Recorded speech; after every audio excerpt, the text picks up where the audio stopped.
First subject is language. Who wants to come in that? Chris. Language, apparently, was developed by humans to help them during hunting. That's what people will tell you. I don't buy that. I think language is more likely to have developed spontaneously, probably between a cave couple who were just furious with each other, incandescent with rage, but completely incapable of expressing their emotion, just standing opposite each other in the cave mouth, going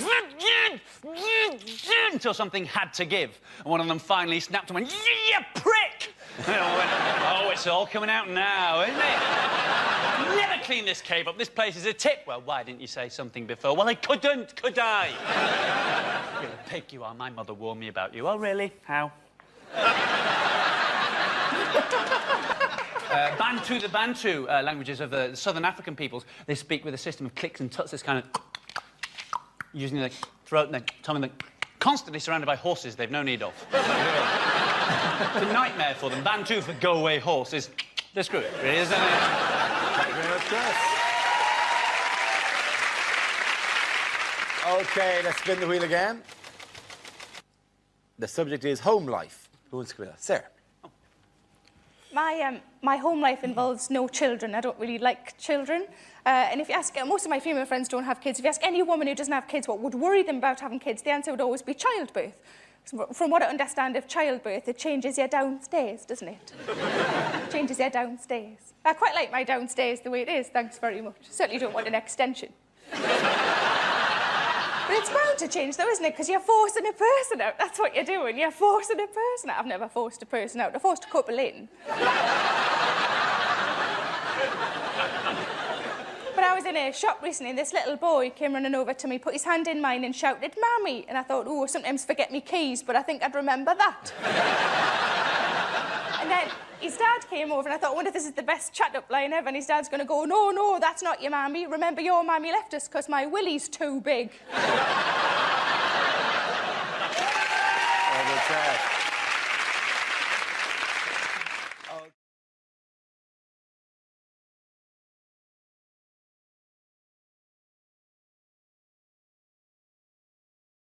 Our next round is called If This Is the Answer, What is the Question? On the board are 6 categories. Nathan, which category would you like? Home news, please. OK, your category is home news. The answer is trains, toilets and celebrities. What is the question? Is it, if you're going to make a sex tape on public transport, what 3 things do you need? What 3 flavours come through when you're tasting English wine? Is it, according to the coalition agreement, what 3 things do the Lib Dems have responsibility for? Is it name 3 things I've left my umbrella in?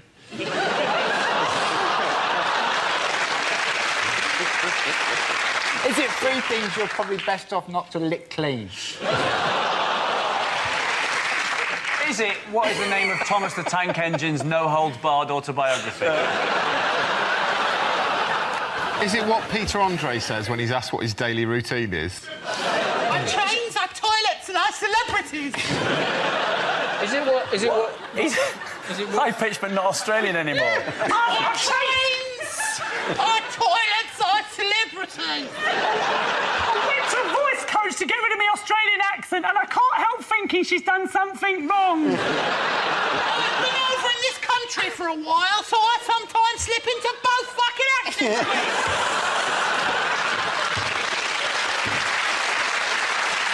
Our trains because of my six-pack. I don't miss my jeans. And then obviously the celebrities are making the money for the kids.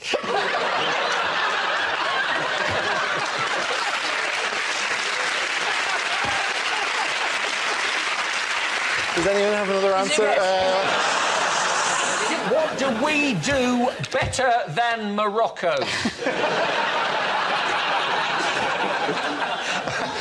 OK, can we have correct answer? Oh, I think I've got it.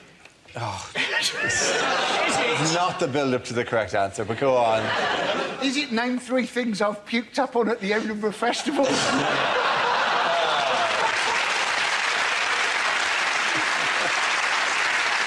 I know the answer, Dara.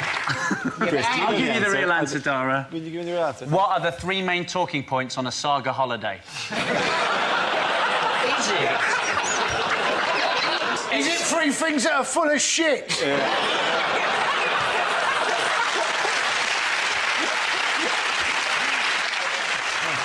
I'm the Peter Andre thing.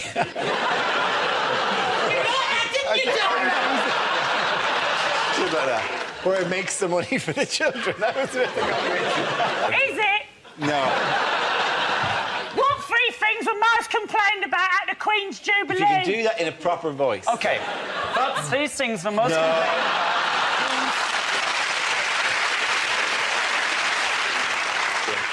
What 3 things were most complained about at the Queen's Jubilee? Very good. Thank you very much, Chris. That's very good.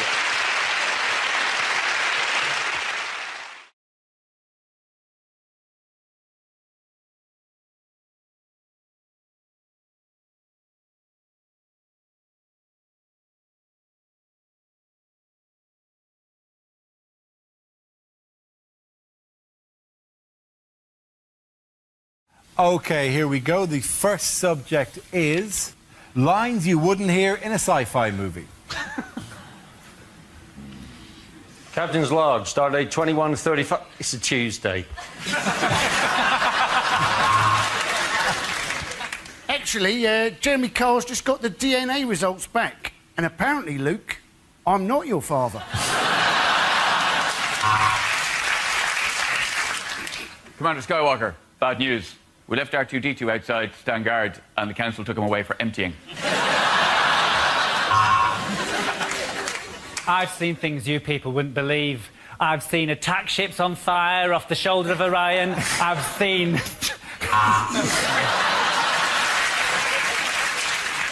There's a giant Satsuma in front of the ship. Go to orange alert. First, there were snakes on the plane. Now the British remake, Wasp in a car. You can't win, Darth.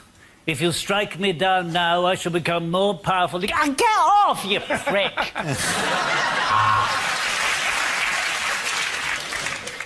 What is it, Captain? I've never seen anything like it in my life. Of course not, Scotty. It's the sun.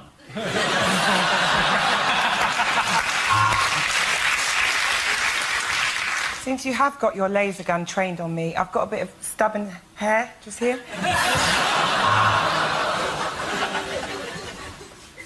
Permission to beam down to the Forbidden Planet. No.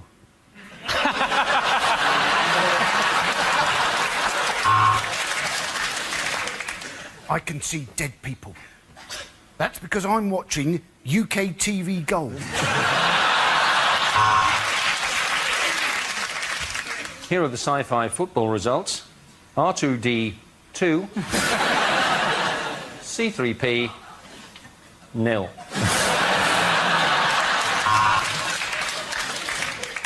Look at all those fading, dwindling stars, forced to eat bugs in a jungle.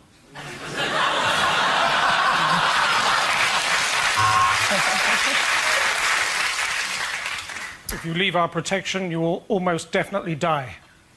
Scotty, do you still want independence?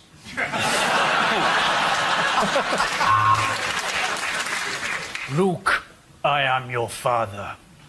Go to your room. Captain, I don't like it when you call me Spock face.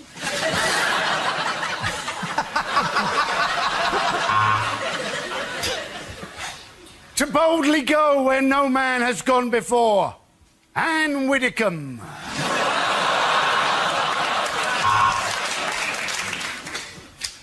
How many Klingons does it take to change a dilithium crystal? 10. 1 to change it, and the other 9 to chastise him for performing such a menial task when he's a member of a proud warrior race.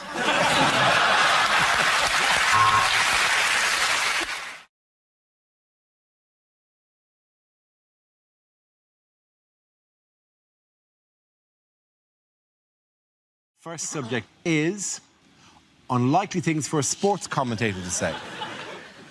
And that's a wonderful sleight of hand from the Welsh fly half. He's picked up the loose ball, he's tucked it back in his shorts, and nobody seems to have noticed.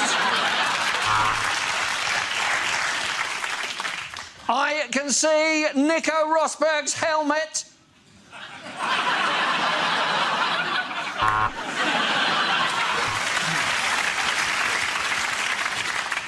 Apologies, after 15 years in this job, I've just been told it's not pronounced croquette.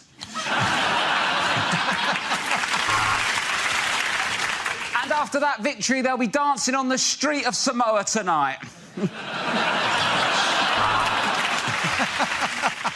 100 metres in 4 hours, 26 minutes, and that is metre reading at its very best.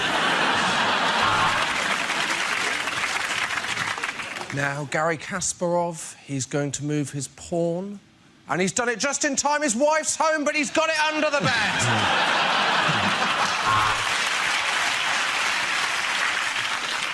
Welcome to beach volleyball. The players are currently getting changed into their kits while their mums hold a towel up in front of them. And Shane Warne will be laughing on the other side of his face after that surgery. I'd like to apologise. What you're watching is, in fact, judo, and not, as I said earlier, timed pyjama cuddling.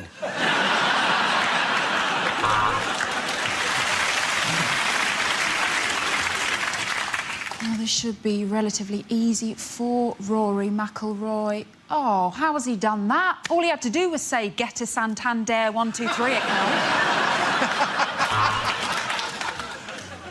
Kasparov toying with his bishop. Oh, no, his wife's home, she's caught him! Ah, that pot was remarkable. But now I've got a major case of the munchies. We'd just like to refute the idea that the BBC has lost coverage rights of all good sports. We now cross to a girl playing noughts and crosses against a clown.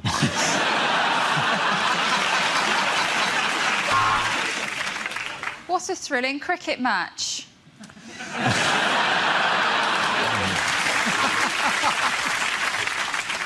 Left hand, big right hand again, big left hand. Why has no one put these gloves in pairs?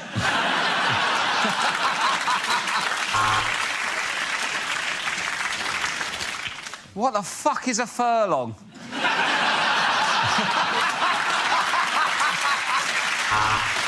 OK.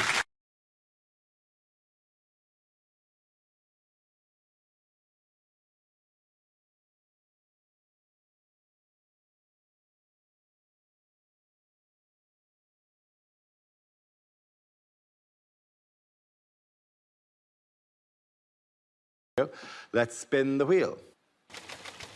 The first subject is journalism. Who wants to come in that? Glenn. I always wanted to be a journalist, even when I was a kid, even when I was on my gap year, backpacking around Surrey. I remember the day I told my family I wanted to be a newsreader. I was at my nan's leaving drinks, which sounds a lot nicer than wake, doesn't it? I felt bad because I never really got to know her and I never really got to know my granddad because he died decades before I was born after a difficult 6-year battle with Germany. I remember my grandmother told me just before she died, she said, Glenn, it doesn't matter what you achieve in life. It doesn't matter what you achieve. As long as by the end of your life you're happy and you can afford your own bed, that's all you need. That's the last thing she told me on her death chair.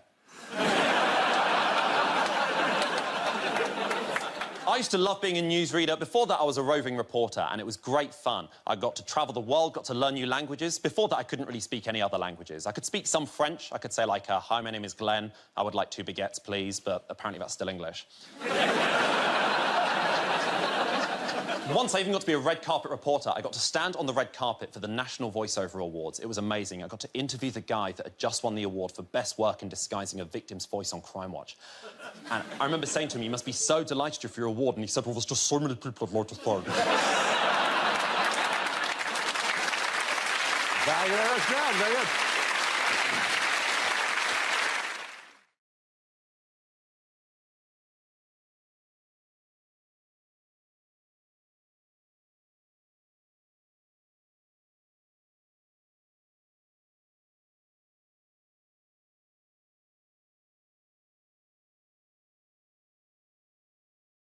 Unlikely movie trailers. Stay at Chigwell Holiday Inn. Essex Plumbers for all your plumbing needs. Visit our beautiful forest. 3 billboards outside Epping.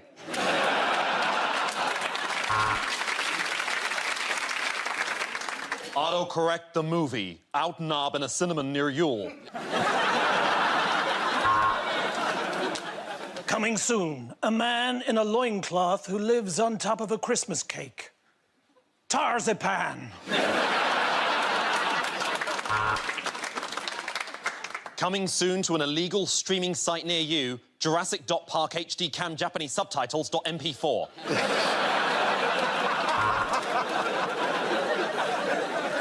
Coming soon, the harrowing tale of women standing up to harassment through illegal street racing in Me Too Fast, Me Too Furious. Train spotting 2. We spotted 2 trains.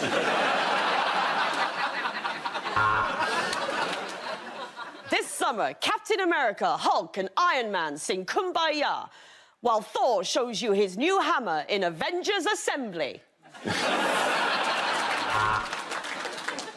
This cinematic remake of Swan Lake is so powerful that it broke a man's arm.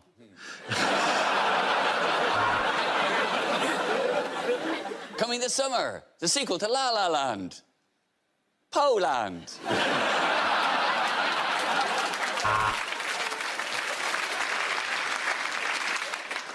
Jesse Eisenberg is Mark Zuckerberg in The Social Network 2. This time, it's personal data. She was a Hollywood actress in a sordid version of Snog, Marry, Avoid. Winona Ryder, win, own, or ride her.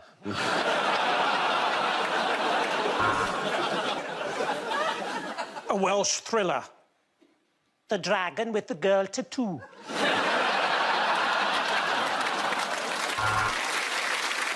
Coming soon, a man who's been announcing it for the past 3 minutes. Just do it already. Coming this holiday season, the bug-eyed guy with the clarinet in the canteen in the first film. A Star Wars story. Tonight, see 6 people working their arses off, while 1 man just sits in a chair.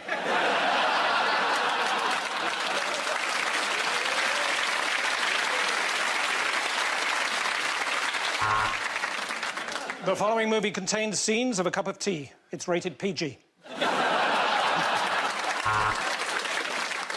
I thought you said you couldn't drive. I never said I couldn't drive. I just said up until very recently, I wasn't allowed. Fast and Furious 9, Saudi Arabia drift.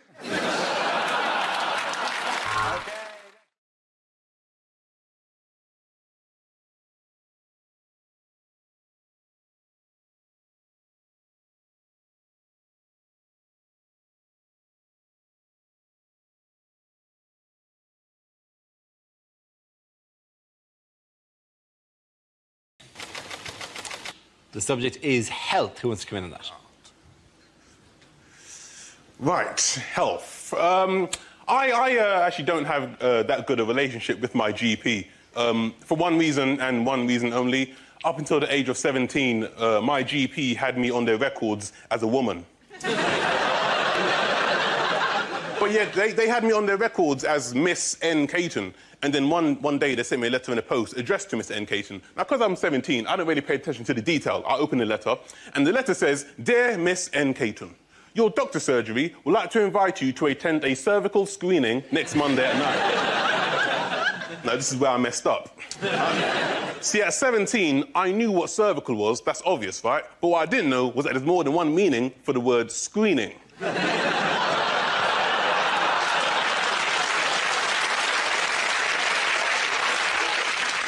I thought screening was like, you know, you're screening a film. So, when it said we would like to invite you to attend a cervical screening, in my ignorant, naive 17-year-old brain, I honestly thought I was being invited to watch a movie about women's genitalia. Right? Now, I'm 17, I'm horny, I'm a virgin. Am I gonna go? You're damn right I am. So next Monday morning, I go to my GP, I get to the reception, it's full of women, doesn't put me off. Right? Walk up to the receptionist, I go, hey, how you doing? I'm Nathan Caton, I'm here for the cervical screening. She looks up, sees me standing there with nachos, popcorn and pick and mix. Starts laughing in my face.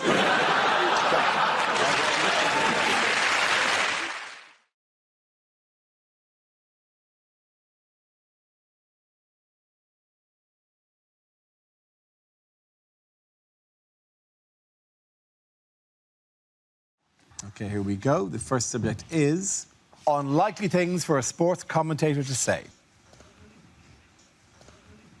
Embarrassing, humiliating, bringing shame on the sport. Welcome to Wimbledon Today with me, Claire Balding.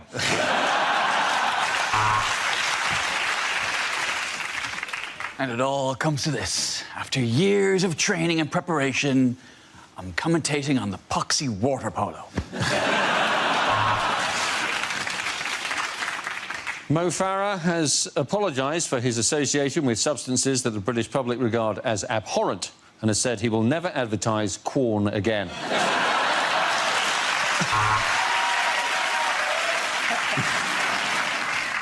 Welcome back to the golf, where Tiger Woods apparently travels with 2 inflatable sex dolls now in case he gets a hole-in-one. And he's found a chocolate biscuit down the back of the sofa, but he's not going to celebrate because it's his old club.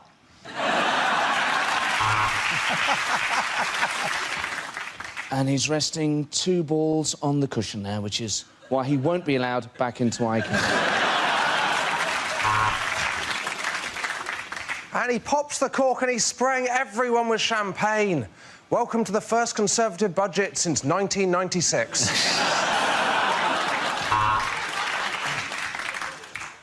Here we are at the Crucible, all burning to death!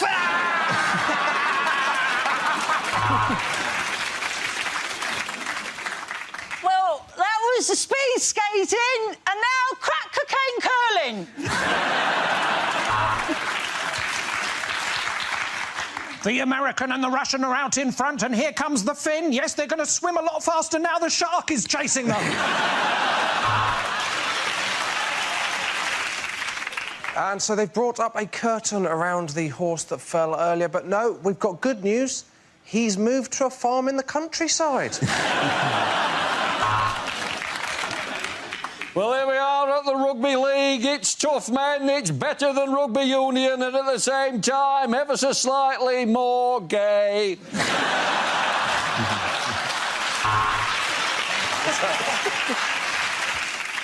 And this decision's going to a touch judge, and yes, it's sexual harassment.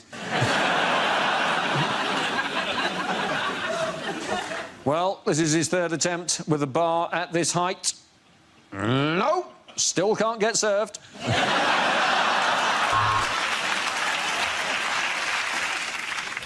And here come the 2 Red Bulls, which is what you'll need to keep yourself awake during Formula 1.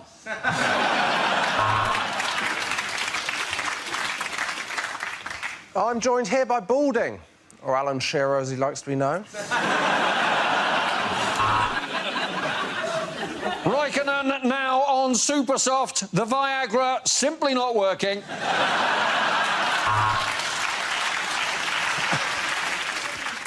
And if you want to find out what this function key on the keyboard does, join us after the break on F1. And after the break, join me, Claire Balding, presenting everything. I present everything now. Everything is mine, everything.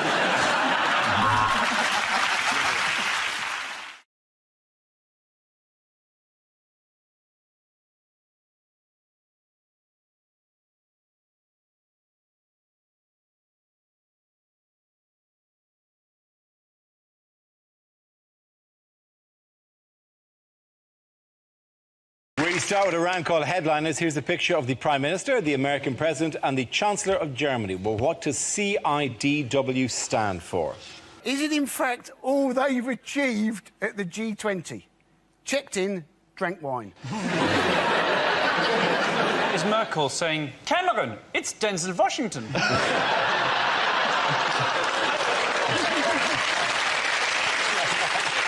She presumably is suggesting an answer to the crisis, isn't she? She's saying, call in Darth Vader.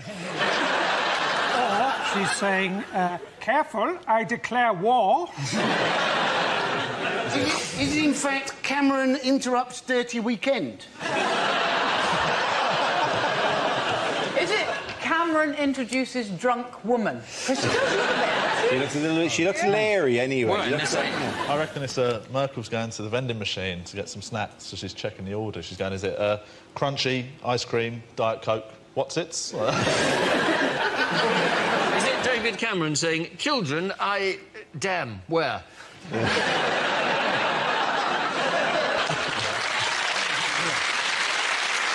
Is it Angela Merkel saying, I have lived my life like a candle in the wind?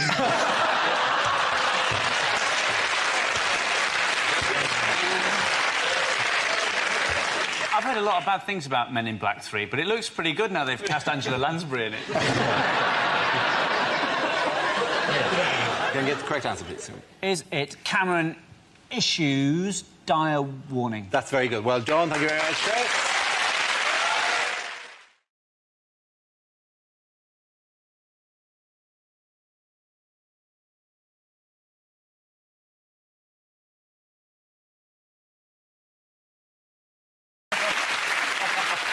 We start with a round called This Is the Answer, What is the Question? On the board are 6 categories. Gina, which category would you like? Entertainment news. OK, entertainment news. The answer is 50 nights. What is the question? Is it how long does it take me to successfully build an IKEA wardrobe? Is it if an MP spent one night in a hotel, how many nights would he claim for? Is it how much of a start was Stephen Hawking given at this year's London Marathon? Oh, and so it begins!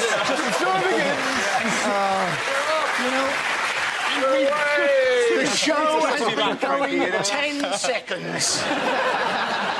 How many nights per year does the Queen sneak away to do karaoke? under the alias of Big Mama. Is it how many late shifts would you have to do at B&Q before you came to dismiss life as a grotesque pantomime? Is it dogs often go to fetch help when their master is in trouble? How long would you have to be lying dead before your cat gave a shit?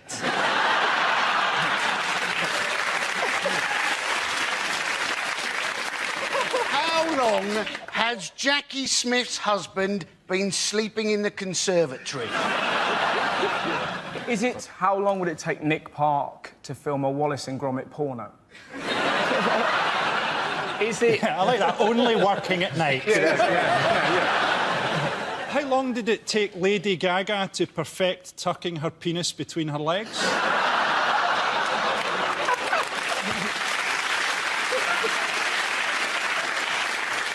Is it which themed disco evenings have the most restrictive age policy? 50 nights. No? Is it? Is it how long before we get the right answer to this one? I think I've got the right answer. No, don't do that. I haven't done a funny one yet. Stick around, right? Is it generally speaking what separates 51 days? You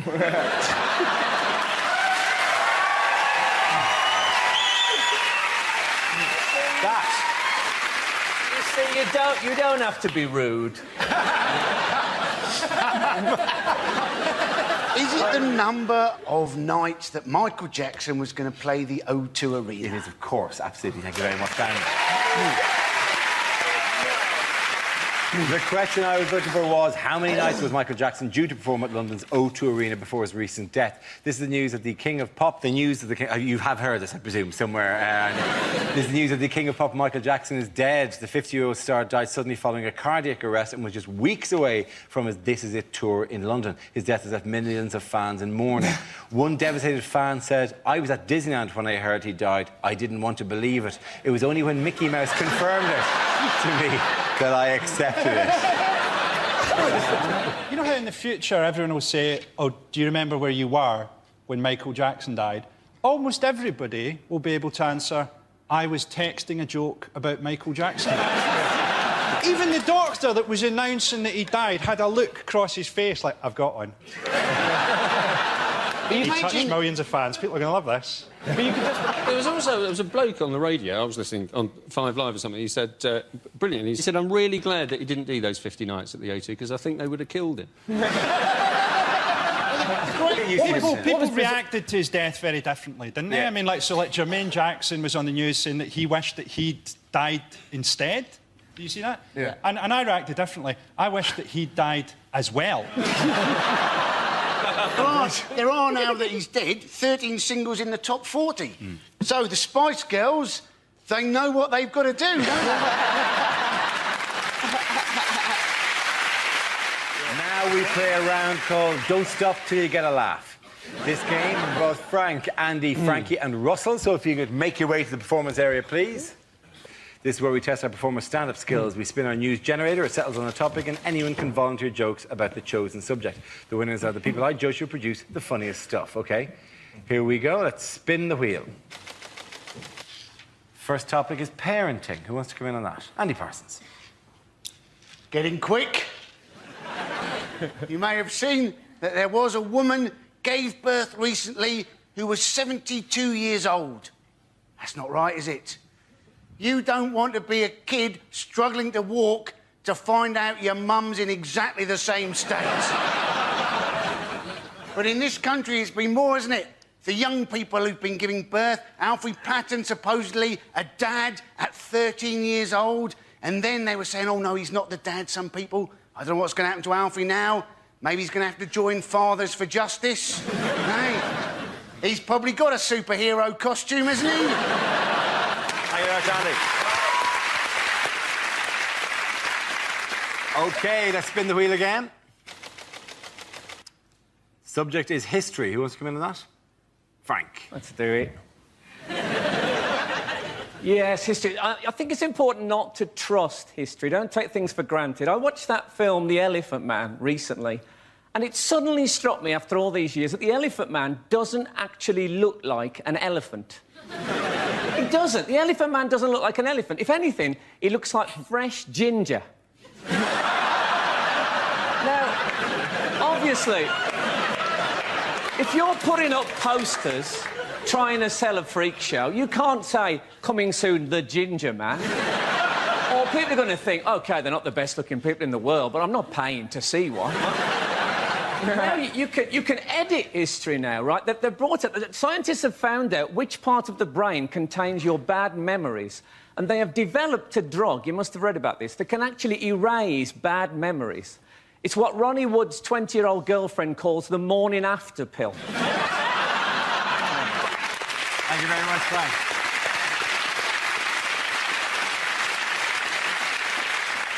That leaves us with Frankie and Russell. Let's spin the wheel. Next topic is Britain's Got Talent. Frankie. Yeah, I actually watched this series of Britain's Got Talent, or as I think it should be renamed, How Bored Are Britain's Women and Homosexuals? Susan Boyle, to me, looks like Gordon Brown playing Mrs. Doubtfire.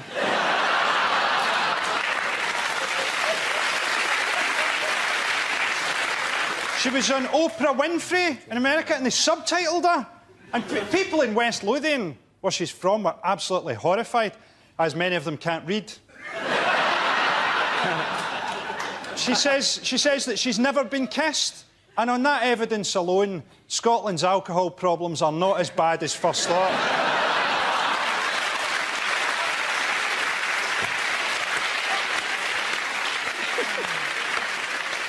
OK, let's see what Russell's been left with. Let's spin the wheel. OK, the topic is human behaviour. Some things you can't help doing. Do you find this? Like, if you get a cold can of Diet Coke, it's not enough for you to go, that is freezing. You have to find somebody you love and put it on their face. You can't... You don't do that with any other food. This soup's boiling in your eyes, but... For some reason, you become a fizzy torch. All right, Mum, Fanta, to the knee! We're all fairly peculiar. Sometimes you think weird thoughts. I was in Tesco the other day. I was offered a bag for life, and I found myself going, I can't commit to that. You know? I don't know what bags are going to be like in the future. I feel like a tool if I got a plastic one in 2024. People go, I've got a new bag, it packs itself and speaks Spanish. Piece of shit. What can you do? I can suffocate a child. That's all you're good for. He can speak Spanish, I can hurt your hands on long journeys. Well done, Russell. Points there go to Andy and Russell.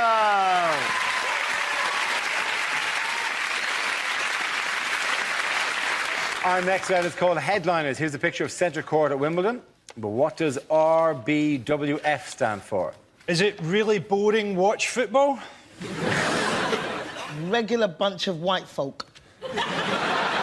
Is it? Russin' bussin' winner Federer. Bussin' winning Federer. What's that then? What is that? Is that like I think that's from Scooby-Doo. As Captain Caveman commentating on... Is it replace balls with fruit? All right, let's move towards the correct answer if we can, really please. both Williams's fellas? Is it simply rich bastards watch final? There's a touch of that, all right, yeah. Excellent. More tennis for the people. Yeah. For those people, is it record-breaking Wimbledon final? It is record-breaking Wimbledon final. Thank you very much. You'll watch this? We're excited. Do you know the most amazing thing about the final? Tim Henman commentating on the final. What does he know about it? To be honest, none of us were interested. As soon as Murray got knocked out, we weren't bothered. And it was hilarious how fickle we were. We were like, come on, Andy, do it for Britain. Game, set, match, Roddick. You Scottish bastard! Straight away.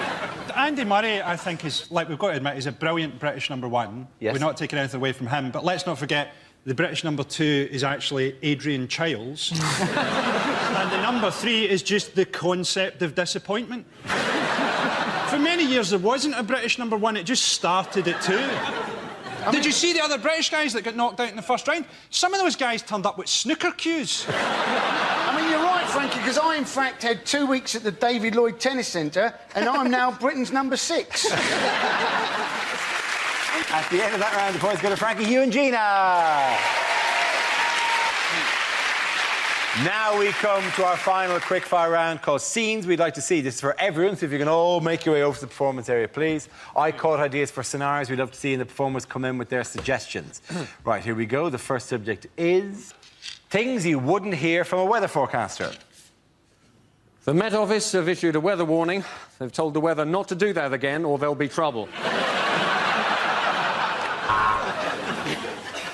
Temperatures could rise to 31 degrees. Shit, I've left my baby in the car!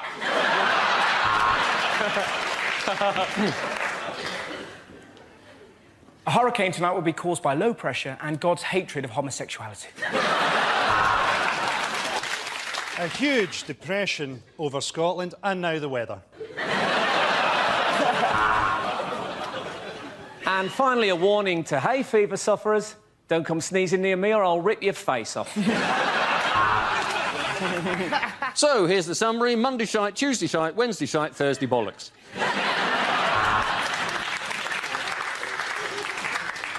The humidity's rising. The barometer's going low. Tonight, for the first time, just about 10:30, it's going to start raining men.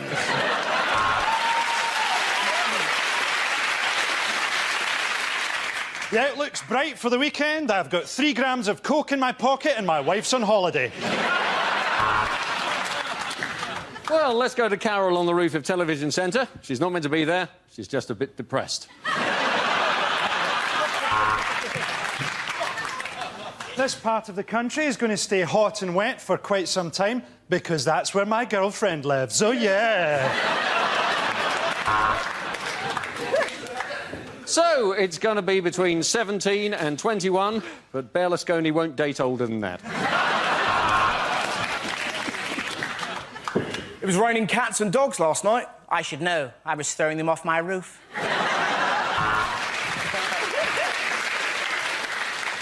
What are you watching me for? Look out the fucking window. It's going to be cloudier tonight. I love those German birds. What do you care what the weather's going to be like? You look shit in all your clothes. The next topic is deleted lines from Star Trek. Kirk to Enterprise. OK, how about if I stand over here?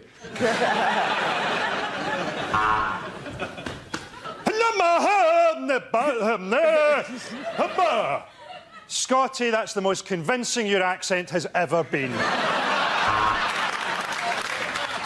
Captain, I can see an alien ship approaching. It's not showing up on the radar. It's a circular vessel, some sort of lettering and number... Oh, no, sorry, it's my tax disc.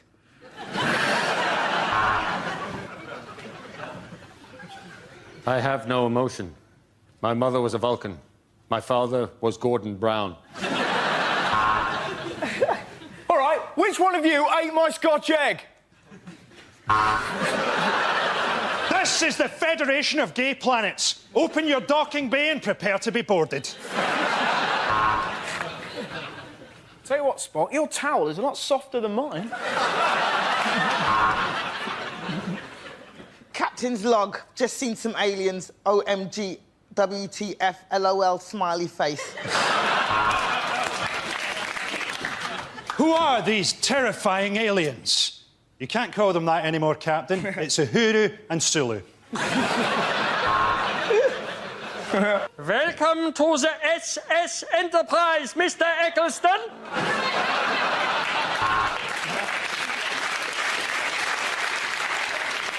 Now, which one of you put your red top in the washing with all the yellow ones? There's going to be some changes around here. They call me Captain Tatty Bojangles. What's wrong, Captain Picard? What's wrong? I'm a serious Shakespearean actor, and I'm talking to the ambassador of the fucking worm people! At the end of that round, the points go to Russell, Frank and Andy!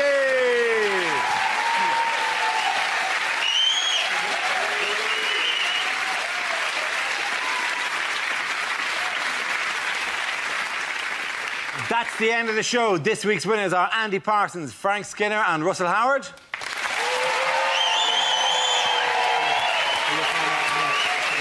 Commiserations to Frankie Boyd, Hugh Dennis and Jeannie Ashery.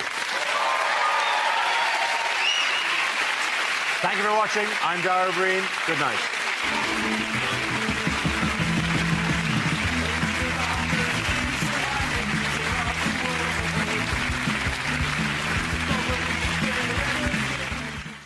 Our next round is called If This Is the Answer, What is the Question? On the board are 6 categories. Alistair, what category would you like? I'll go for sport, please. OK, Grant, your category is sport.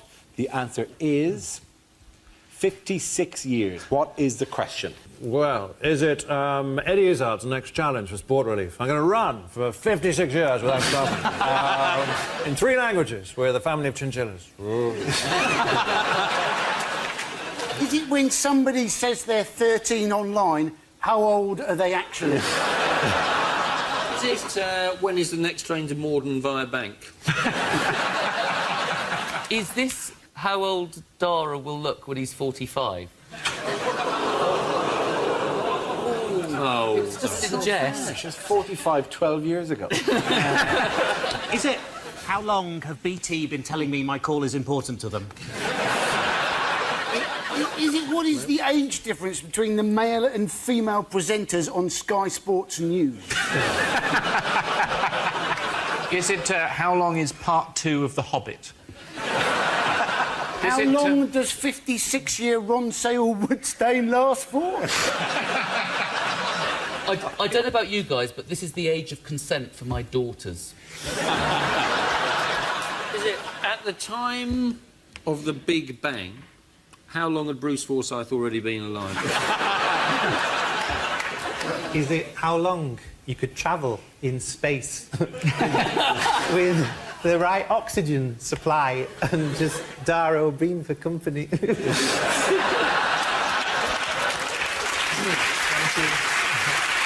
OK. We'd both be very happy, thank you very much. How long is the gap between each edition of the monthly magazine I'm No Good at Maths? Is it pick an arbitrary length of time?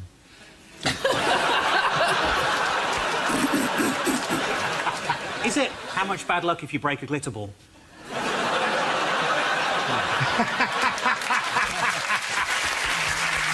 Proper joke. And you know what 50 Is it the gap between Tokyo Olympics? It is absolutely the gap between different Tokyo Olympics. Thank you very, very much. Oh, brilliant. Brilliant.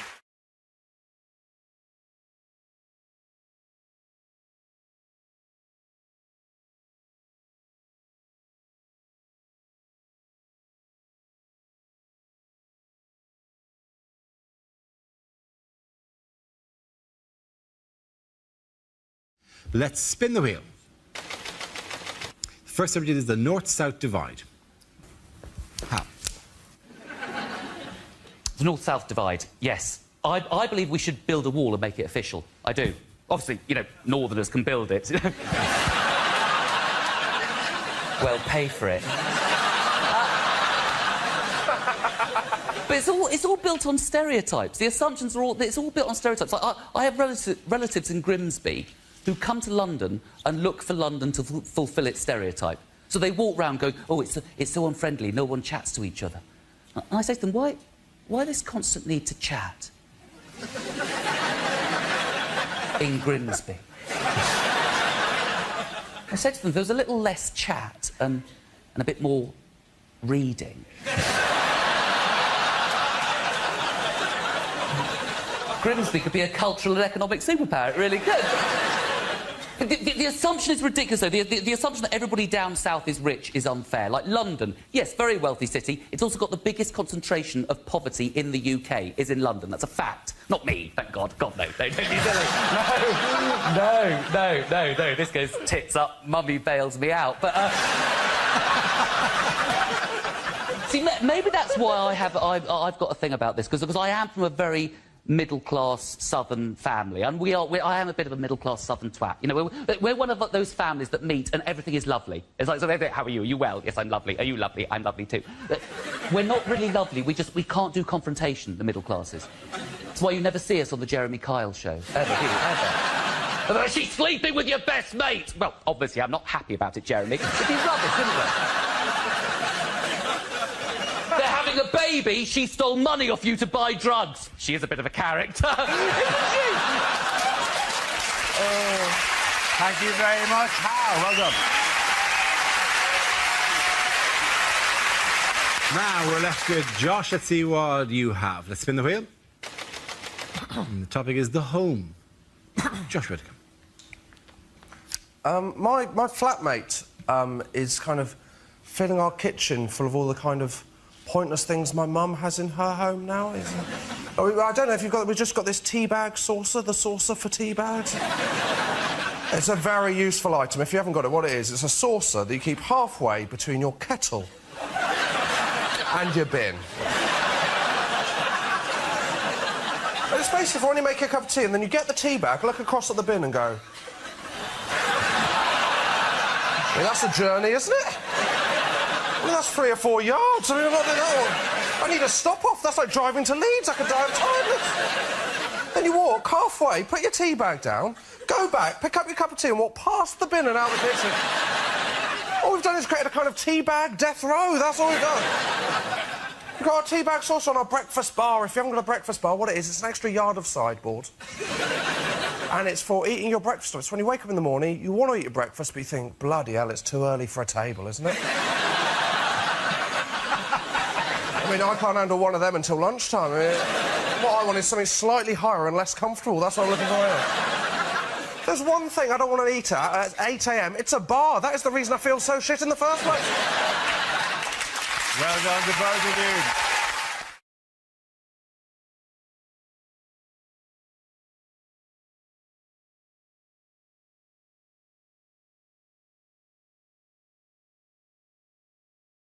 Now we play a round called Mockter Quinn Medicine Woman. This game involves Alan, Adam, Andy and Russell. So if you could make your way to the performance area, please. This is where we test our performers' stand-up skills. We spin our news generator, settles on a topic, and anyone can volunteer jokes about the chosen subject. The winners are the people I judge who have produced the funniest stuff. OK, here we go. Let's spin the wheel. The first subject is religion. Who wants to come in on that? Adam Hills. Why can you make fun of certain religions?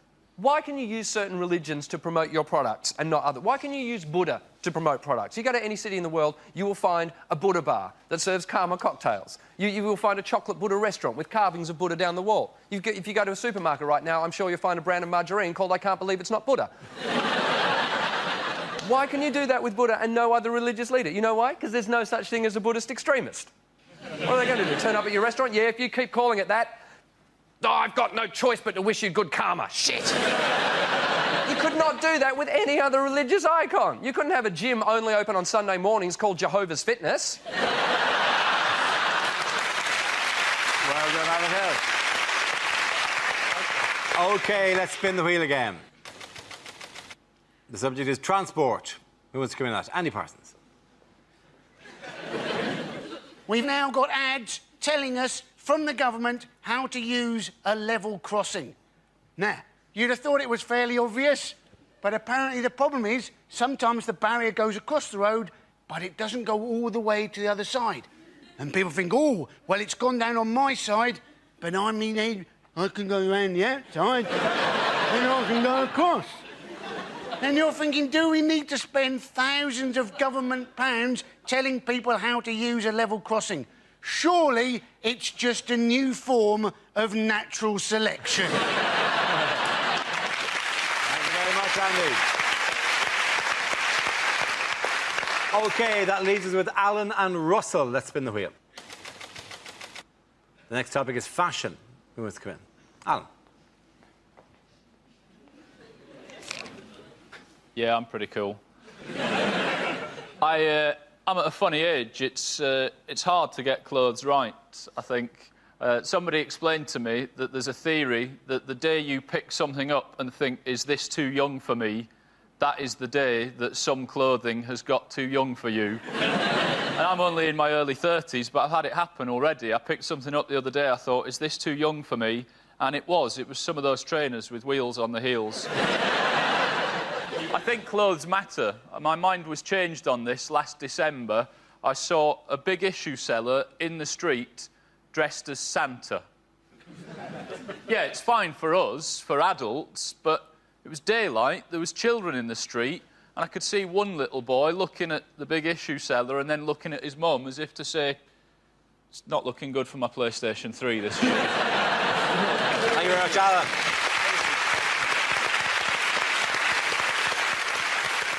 OK, Russell, let's see what you've been left with. Let's spin the wheel. The subject, Russell, is etiquette. It's like ladies with pointy breasts carrying books in a weird way. I'm really socially awkward. I met Jonathan Ross the other day, I got really excited. I was having a wee backstage at a gig, and he went, "You're thingamajig, aren't you?" And for some reason I went, "I can be whoever you want me to be." Now, in a toilet, that is just a come on, you know? And with women, it's even worse. I was on a train the other day, and this lady went, "Excuse me, can you look after my bags whilst I go to the toilet?" Now, in that situation, all you've got to do is go, "Yes." But for some reason, I panicked and went, "You're not allowed to go, and it's in the station." So she sits down, going, "Fair enough, didn't realise you were the poo goblin." Horrible moment. The train wouldn't move. Eventually it did. I swear she looked at me and went, "Can I go now?" Thank you very much, Russell. And in that round, the points go to Adam and Alan.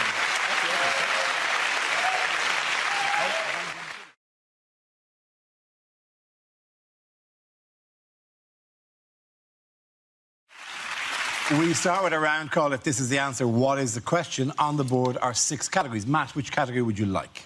World news, please. OK, world news it is. The answer is petrol, money and drugs. What is the question?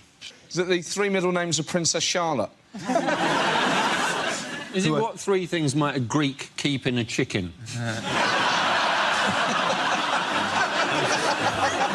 Is it what do gangsters play instead of rock, paper, scissors? Is it what 3 things are keeping Keith Richards alive? Is it what in the sound of music are the Von Trapp's family's real favourite things? What are the 3 characters called on a packet of Colombian Rice Krispies? Is it what 3 things are we being paid in this evening? All together in one big bucket. Yeah. What will the motto be for the Qatar World Cup?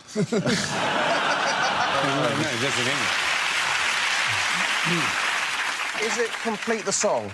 Hugh Pugh, Barney McGrew. That scans. That probably scans very, very It'd well. be a much better song, wouldn't it? It would have been very good. What are the 3 main aisles in a Bolivian Waitrose? Do they know the correct answer? You know that tattoo you got that you think says peace, love and harmony?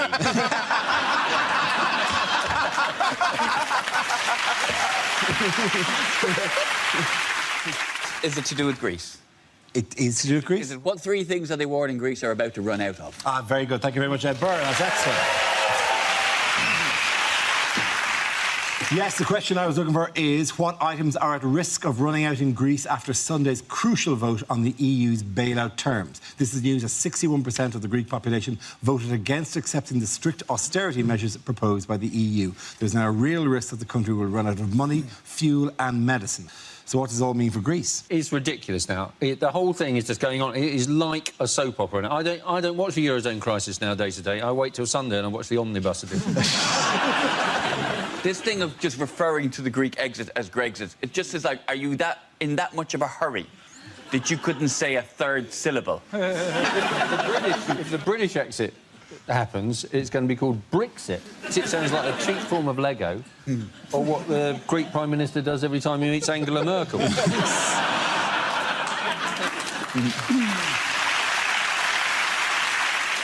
I don't get this thing that you can... I didn't know that you could reject banks' demands. If I'd known that, my whole life would have been different. If I'd been able to go to the bank and go, well, I do owe you 10 grand, but I really like my lifestyle. It could be, but it could be a mis-selling scandal, doesn't it? Because as far as I'm aware, Greece was never made to sign that box that said your home is at risk if you do not keep up the repayments. You think they're waiting for the PPI? Yeah, I think the they'll 400 quid of PPI. Yeah. That's the one thing that will bail them out of this time. Apparently the Greek government have admitted that living in their past is their Achilles heel. No one was expecting that reaction. No. Oxy, they went. Oxy to that. I think it's definitely a case that if they want to get bailed themselves out, like whatever, they really just have to invoke copyright law on all the stuff they invented some time ago now, right? But that they definitely invented, like democracy, triangles and gays. And if they... Philosophy as well. The birthplace of philosophy, isn't it? Or was it? Yes. Or you Who don't... knows? Well...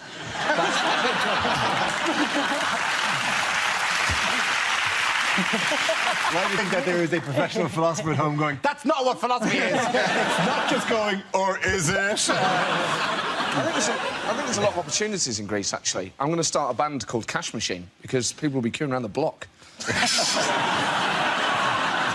But we've been told if we go on holiday to Greece that we should take lots and lots of money with us. Yes. To rub it in?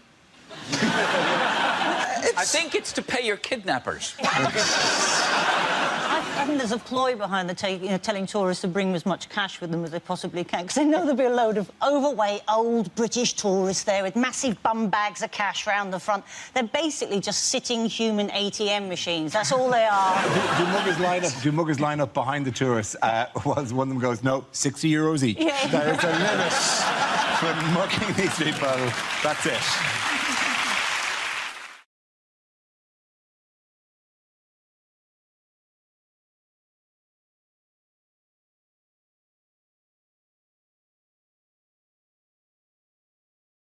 OK, the next topic is unlikely letters for an agony aunt to receive. Dear Deirdre, I'm leaving you. I want to trace my father. Could you suggest a good marker pen?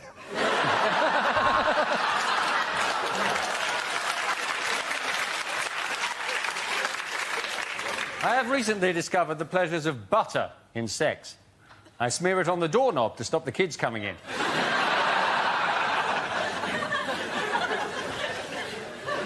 My voice is breaking and there is hair on my chest. Is this normal? Yours, Sally Jenkins, age 9. Dear bitch, I have trouble making friends. What are you going to do about it? Dear Deirdre, can that giant man lift me up like a baby? You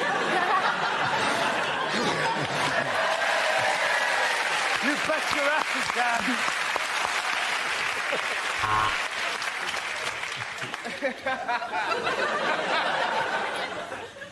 I have been saving up for a sex change.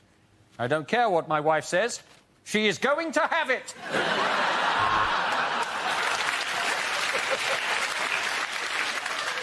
Dear Auntie, my testicles are the size of space hoppers. I don't need any advice. I just wanted to tell someone. My husband and I are 82, and he has recently lost interest in sex. Thank God! My wife says that I'm a compulsive liar. I think she's jealous that my reggae duet with Rio Ferdinand has reached #1. I know where you live! My problem is that I can only ejaculate when I hear a buzzer.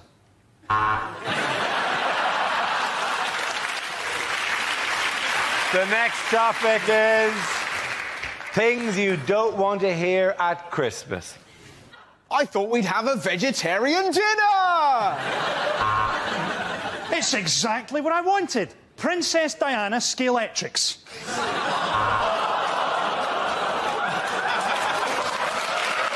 Ding dong merrily on high. Now, you know that I told you that Dad died in his canoe?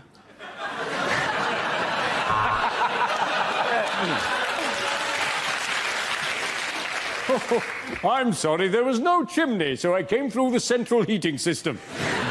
I think I've buggered your boiler. She's not my granny, and she's not your granny. Whose granny is she?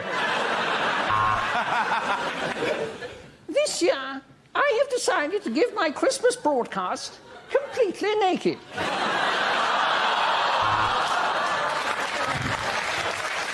Mummy, look what we found in these stockings. Daddy. Did you know that if we took all the money we spent on presents every year and gave it to the homeless, they'd probably spend it on booze?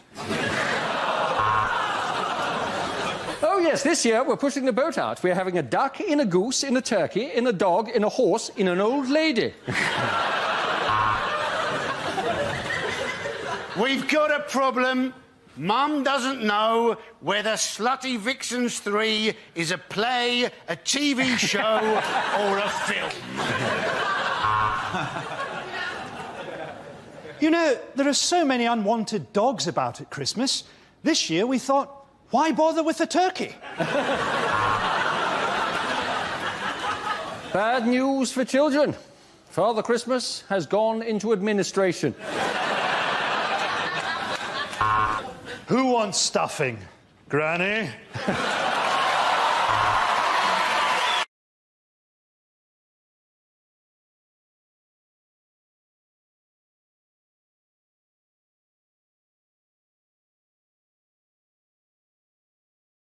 Okay, here we go. The first subject is unlikely small ads. Erectile problems? Ha, ha, ha, ha, ha.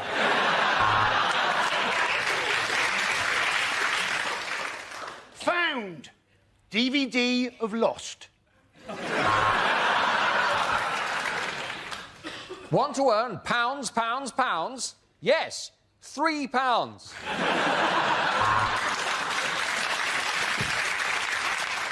Would you like no strings attached sex? Contact my whore of an ex-wife. Worried about hair loss? You bald bastard.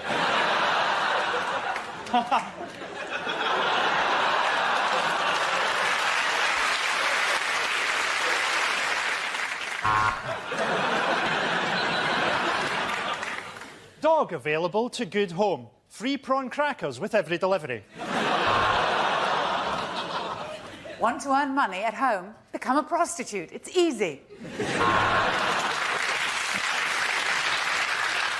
Problems with your short-term memory? Can't remember what you've just read? Problems with your short-term memory? Room to let. No one has died in it. No one.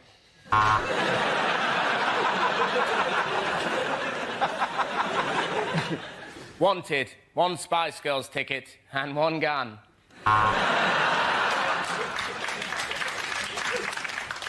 Bored, lonely, depressed. Meet like-minded people at salsa dancing.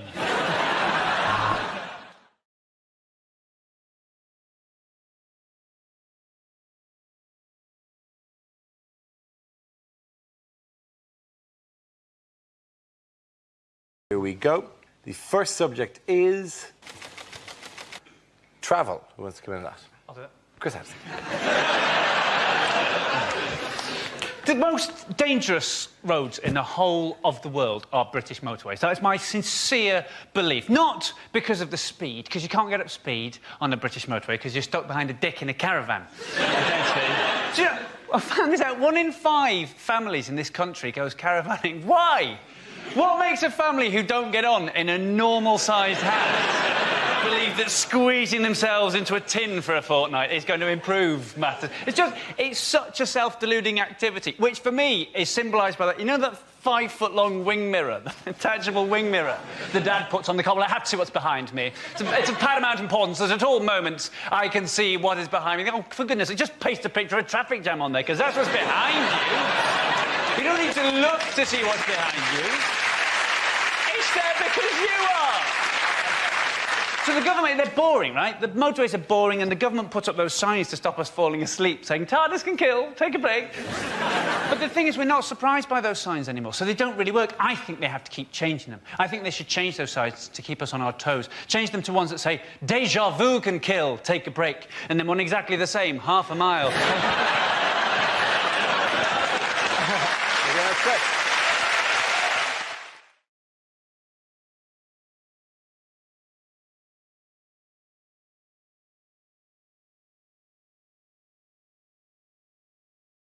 Things a sport commentator would never say. 8 no balls in a row. You join us for the women's 100-metre final. Rory McIlroy is on the green. He holds the baby lamb aloft. This is for an eagle.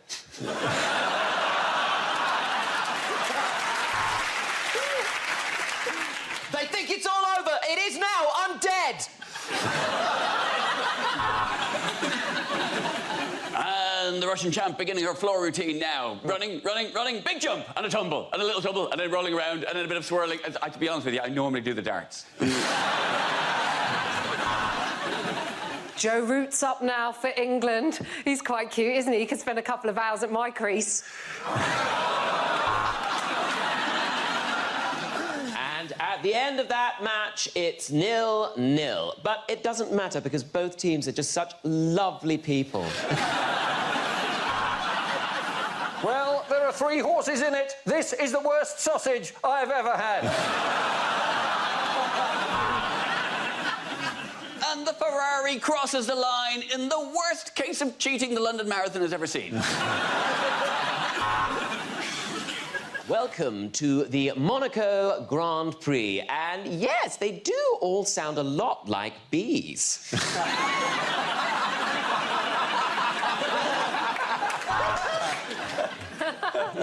Well, Gary and I are in the commentary position. If you want to know where that is, it's on page 32 between missionary and wheelbarrow.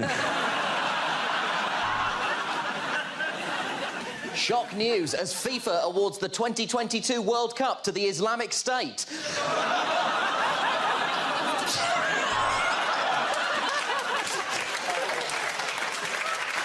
So what you like about these cyclists, but boy, do they know their drugs.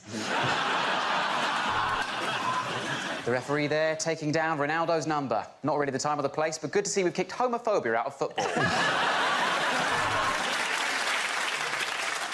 And as is traditional, the leader of the Tour de France now awarded with the yellow jersey to remind him what colour his piss is supposed to be. 15:30 in a chat room. It's so difficult to tell.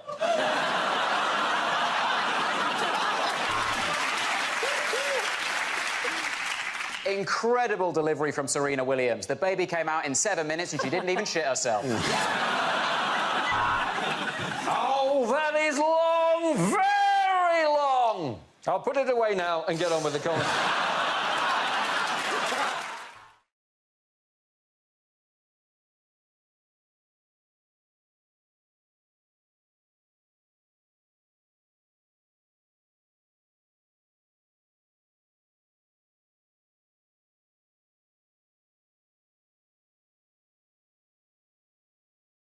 OK, John's story struck me during the week. This, you may not have seen one. It was a story in Ireland in the Evening Herald in Dublin last week. And it's got a moving story. It's about Alzheimer's disease. Oh. It was, yeah. And the story basically was being a big head may be good for you. Scientists found that large-headed individuals with Alzheimer's have better memory and thinking skills than sufferers with small heads. All of which is quite interesting. You see, the next paragraph I found difficult to take. People with larger than average heads, like comedian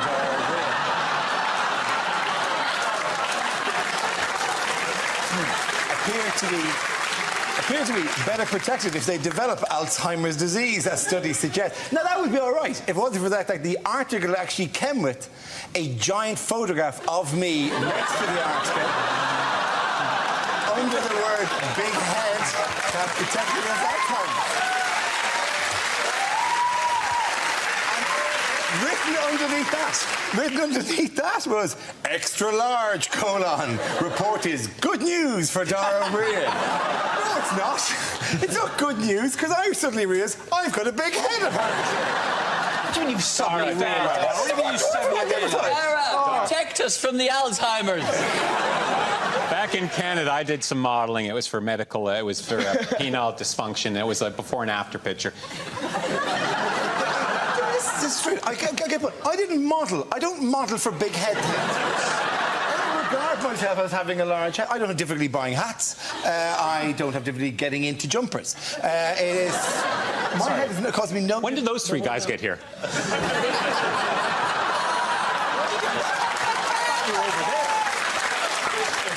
To be fair, a big head doesn't normally cause the owner a problem. It causes the owner's mother a problem. Have you ever seen Dara? It's smaller than my hips, for God's sake. Your head is smaller tn your hips. What kind of shape are you? You're a peanut. Shakira's. Of course my head is smaller than my hips. Dara, but it's... Is Dara, your look head at me. not smaller than your hips? No! Dara, look at me. Oh, you're weird. Yeah. Look at me. I'm going to take you to a hall of mirrors and show you how you should look. It's going to the kid from Mama's. See, look at that. It's fine. Your head is absolutely enormous. In fact, on a normal-sized head, that would be a full head of hair. But the good thing is... Are you not staying in my house tonight? When Dara opens an umbrella, it's like one of them little cocktail ones. To put in context how big it is, Dara, it has its own gravitational field. It's pulled in an entire planet behind it.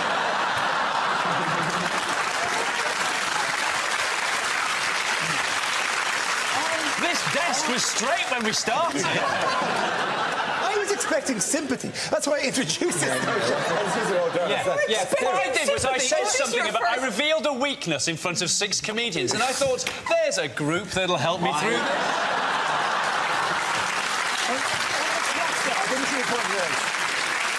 I think of you all as friends. I don't think of you as comedians.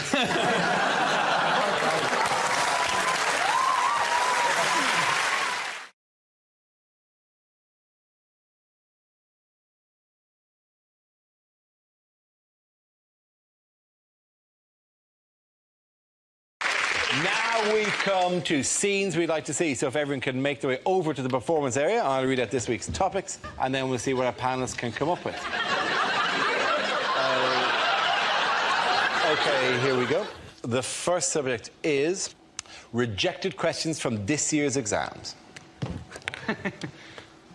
If sine A over A equals sine B over B equals sine C over C, what are the chances that you're ever going to use this in your sodding adult life?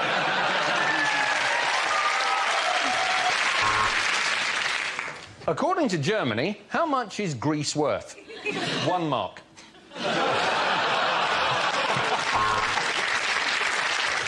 Exam board of Zaragoza. Paint Jesus. Jonathan is a Nigerian prince. What are your credit card details? 3 girls in this hall are pregnant. Who's the daddy? Compare the following. A, the market. B, the meerkat.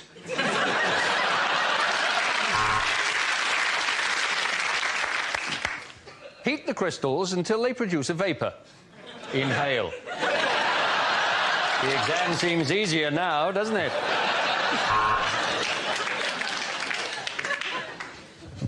Without swearing, describe Peter Andre. Mental arithmetic. Count up the voices in your head.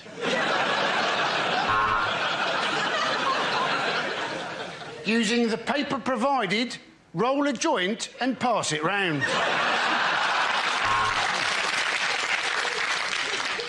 Does this look infected?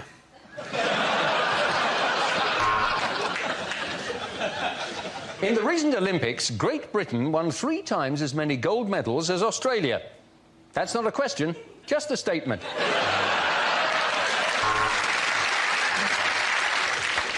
One Direction are incredibly popular. Explain. Sport. How do you spell Akabusi? Is it A-K-B-U-C?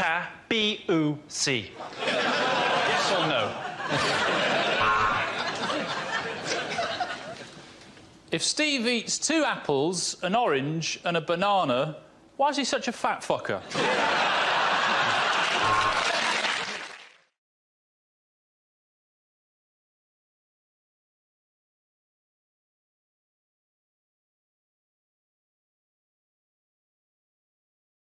Lines you wouldn't hear in a sci-fi movie. Hi, is that NHS Direct? Yeah, a bit of a temperature and I've got an alien coming out of my stomach. 2 paracetamol, OK. OK, Mr. Zulu. Set course for the 4th quadrant to the Orion Nebula. I think there's a Nando's there.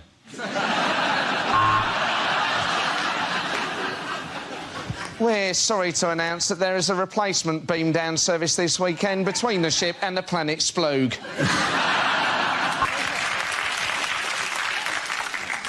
You've got to imagine this in a Scottish accent.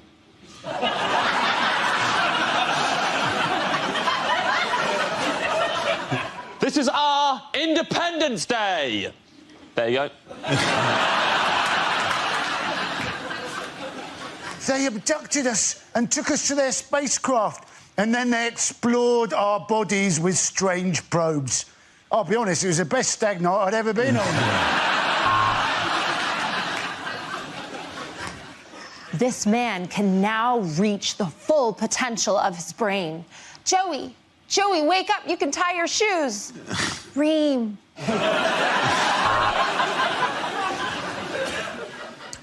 What the people don't know, Captain Kirk, is that when I do that V thing, that means in Vulcan, I've had your mum.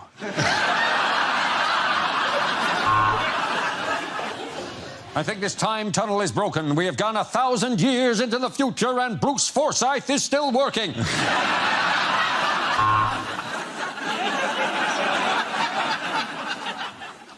If you take the red pill, you will enter the Matrix. If you take the blue pill, you will have a boner for 7 hours.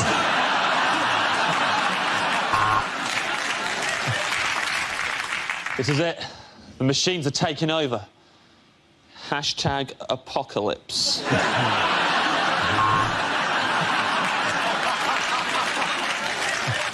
Yeah, I've had a look at it, mate. The problem is your nano boosters are shot and your warp drive is fucked.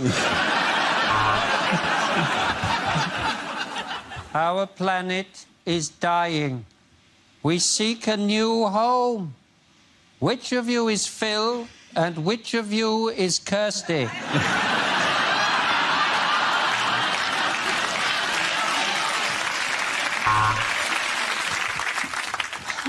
The dinosaurs are killing everyone. Why do we keep reopening this park? Who keeps giving us public liability insurance?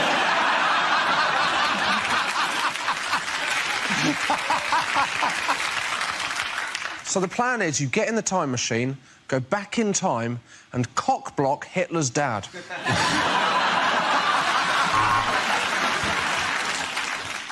Phone home. Phone in Joan. No, phone home.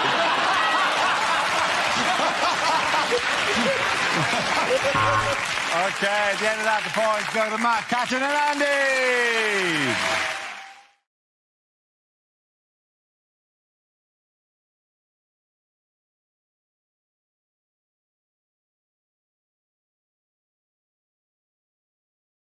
First topic is health. I had to have my penis looked at. By a doctor. I didn't just wake up one morning and go, oh, more people should be looking at this, quite frankly. I used to spend an hour a day at my bedroom window with it pressed up against the glass. It was a scary experience having to go to the doctors. I thought I should build up the courage to get down there and have it looked at. Well, I went in there, my courage flew out the window like a little bird. Because as soon as I went in there, I found out that the doctor who I had an appointment with was a lady doctor. Now, I obviously don't have a problem with ladies being doctors. In fact, give them the vote, that's what I say. But there is a worry if there's a lady poking around down there. In that context, what if your nethers decide, ooh, think it's time to go to work? Luckily, then, I remembered I'm not an Alsatian whose lipstick pops out at the slightest whiff of an undercarriage. I needn't have worried because she was a good doctor, she was a great doctor. She put me at ease straight away using one word. This is what she said. She said, OK, Mr Gamble, just go behind that curtain there and pop it out for me. There's the word pop. Now, pop is a lovely word. As soon as I heard that word, I knew everything was going to be fine because she was not expecting anything big in that area at all. Because the word pop is reserved for very small things. No one has ever said, come in, help me, pop the elephant in the van, have they? So I was relaxed. Better than me going in there and her saying, OK, just heave yourself out your trousers for me. Just haul yourself out the front of your trews. Just swing yourself over in my direction. Maybe I can bring out this Shire horse and he can drag your junk over towards my workstation. Or open this corner cupboard and bring out a team of pantomime dwarves who can shoulder your meat and waddle it over towards me like pallbearers at a weird circus cock funeral. Thank you. Well done. OK, that leaves us with Rob. Let's see what we've been left with for a topic. Let's spin the wheel. And the topic is growing up. Yeah, I've had a big year. I've been growing up, got married. And I live with her as well. We're doing nice. I like it. It's exciting. She's pretty happy about the marriage, though. She's got a passport now, so. But it's weird though. Like when you're getting, like, you grow up and you're getting like your friends all getting couples and stuff like that. They always go like, "Why don't we do Come Dine With Me?" No. If we're going to do a television programme, let's do Total Wipeout. It's much more fun, isn't it? I don't want to just cook more. And it's weird, though, because my mum did different things when she was growing up. She used to do Tupperware parties. And these don't exist. This is where groups of grown women used to buy and sell lumps of plastic. Like, what kind of night-in's that? And, like, the only thing that ever got bought at a Tupperware party was a big bowl, going to be used for salads in the summer, just turned into the house sick bowl. Everyone's got one of these horrible bowls in their house. It's a bowl you keep in your house, so every member of your family's been sick in at least once. What kind of life's that for the bowl? He's at the Tupperware party. I'm a big bowl. Gonna see some salads in my time. No, mate, sick forever. The thing is as well, like, I used to come home from the pub, not even gonna be sick, just a bit pissed. And Mum goes, "Get in the sick bowl. He needs a sick bowl." I don't need the sick bowl, Mum. But I get the bowl. I look in it, get flashbacks. I'm sick everywhere. There's been 3 generations of sick in that bowl. It's the closest thing we've got to an heirloom. Well done, very good. Well done, both of you. Points for both Rob and Ed.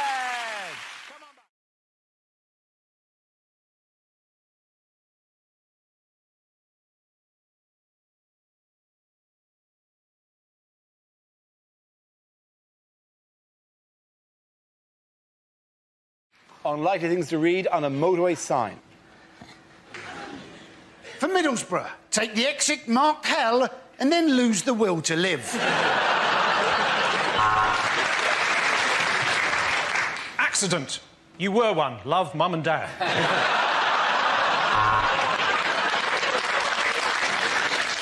When lights flash, dogging is about to start.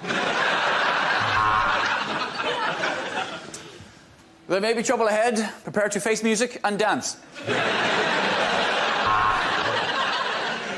You are now 200 metres beyond the junction that your piece of shit sat-nav is telling you you're approaching now.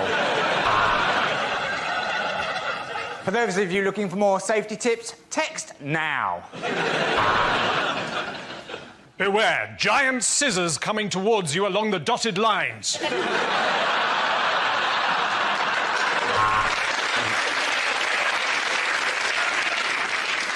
Turn on lights in tunnel.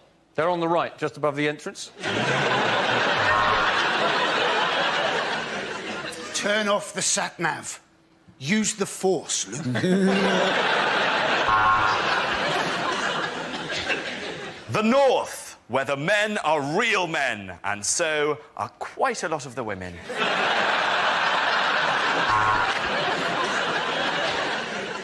If you can taste this sign, it means you've crashed into it.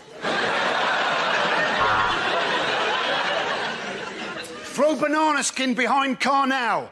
Super Mario and Diddy Kong approaching from rear.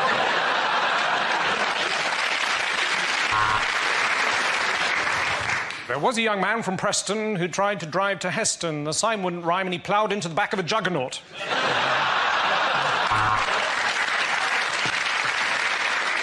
Pick us up a pint of milk, Tell. Thanks, Trace. At the end of that round, the point goes to Jackie and Milton.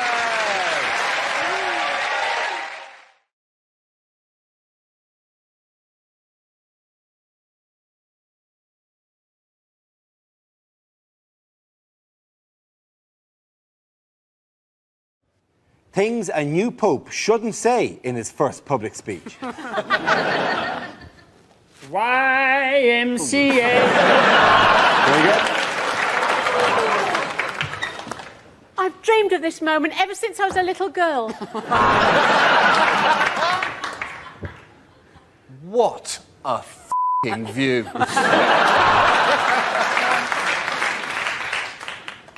I'd like to thank my wife.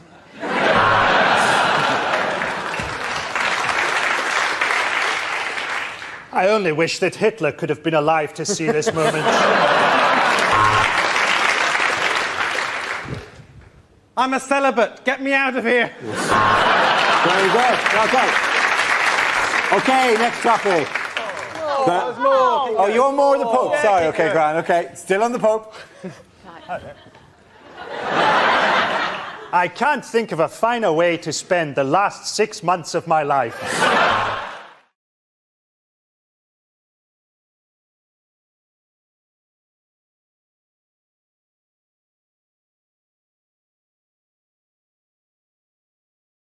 Bad things for a by-election candidate to say.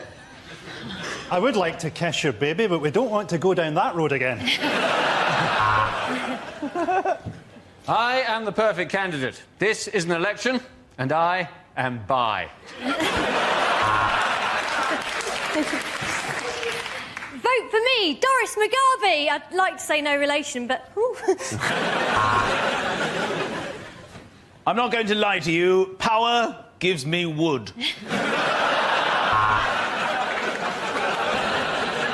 I've been knocking on doors in this constituency for weeks, and it's completely unconnected to the recent stranglings.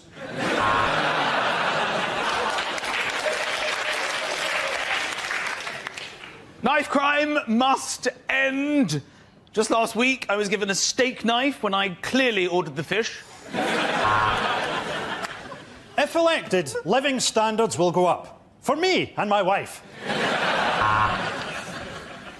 I would say the fact that the Labour Party haven't put forward a candidate has not devalued this election at all. Ask my fellow opponents, Timmy Mallet, Elvis and the Honey Monster. I promise to bring crime in this constituency down by patrolling the streets at night dressed as a man leopard.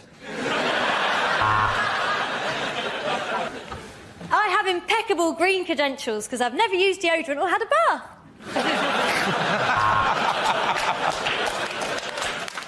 I know nothing about politics, but I can crush a right pair between my buttocks.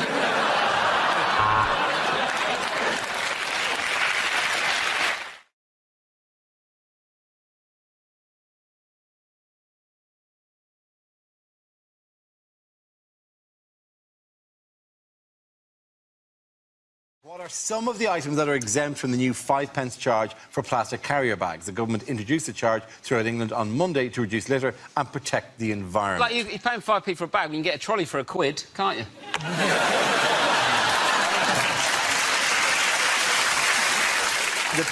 The reaction has been fairly over the top. This is the front page of the Daily Mail. Plastic bags, chaos looms.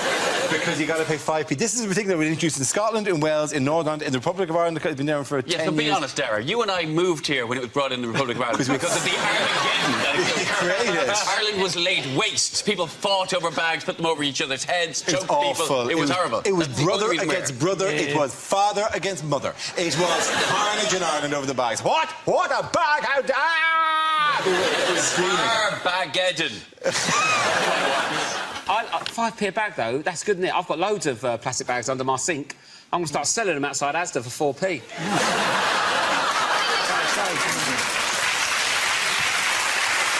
Yeah, people are opening that drawer and going, I'm a millionaire! It might turn into an insult, though, mightn't it? 5p bag. You just go, yeah, your mum's a 5p bag, mate. If you was in a massive Tesco and you got yourself a bit of Cherokee gear, you could... did you not buy Cherokee from Tesco? What's Cherokee? It's their brand of clothes in Tesco. I'm not in my world, am I? I got my first suit from Asda. 20 quid. I nearly caught fire walking down the road. I didn't need a hanger, just stack, threw it in the air. Caught on the ceiling. No one has to only wear Cherokee. If you buy clothes in the supermarkets, will you get a nice bag? Or... I'm sorry, I'm more intrigued that the Tesco clothing range is called Cherokee. Something like that. I might be saying it wrong, because I said... What did I say wrong the other day? Those Micados. Mikado. I say why are you looking at me like we live together? What did I say wrong the other day, love? What was it? What was it? I did the opposite of that with your mispronunciation. I accidentally called Wagamamas Wagamamas. That's the poshest thing I've ever done in my life. Wagamamas. I prefer Wagapapas, but Wagamamas will do it opposite. When we were underage and trying to get served in pubs, you know Bombardier, the ale Bombardier, one of my friends panicked and said, can I have a pint of Bombardier, please?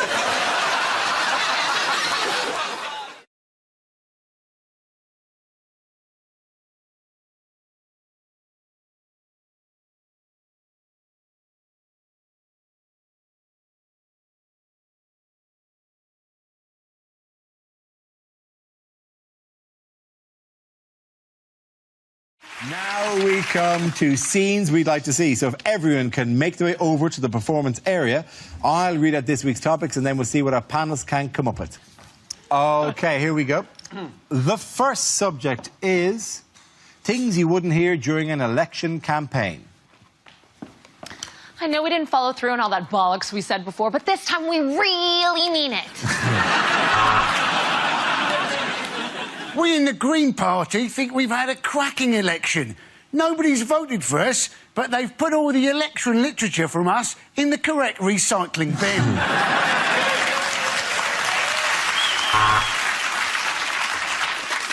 We will get rid of obesity by making the doors to chip shops really narrow.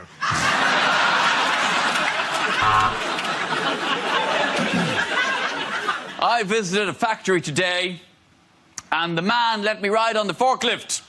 It was good.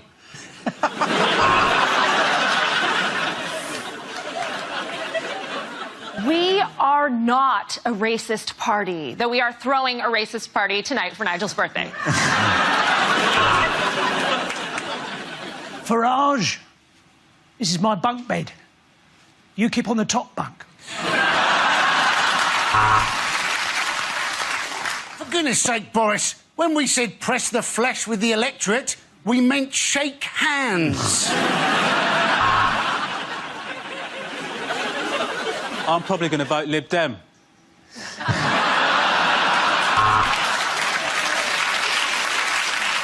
I think the best way for me to explain why you should vote Conservative is with this rap.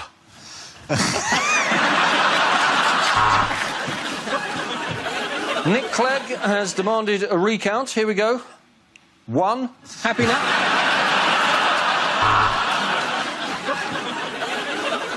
The public have spoken, and they said that I'm a knob. We will shorten the waiting list for eye operations by building hospitals on the far side of busy roads.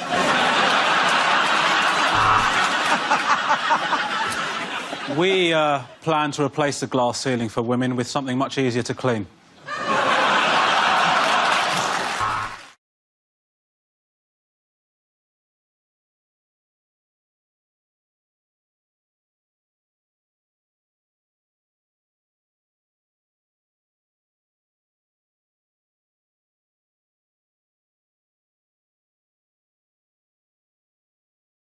OK, the first subject tonight is unlikely lines to hear in an episode of Doctor Who. Between series, I paint the TARDIS red and sell coffee. Yes, Doctor. I am your arch nemesis. You may also recognise me as Giuseppe DeMarco from EastEnders. And my many walk-on parts in Casualty as Wounded Man.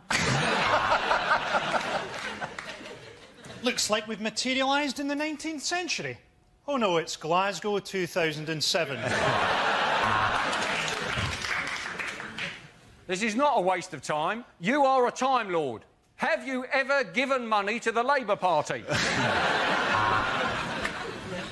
I'm here to save the Earth, but as a doctor, I won't be working evenings or weekends. K9, stop humping the toaster.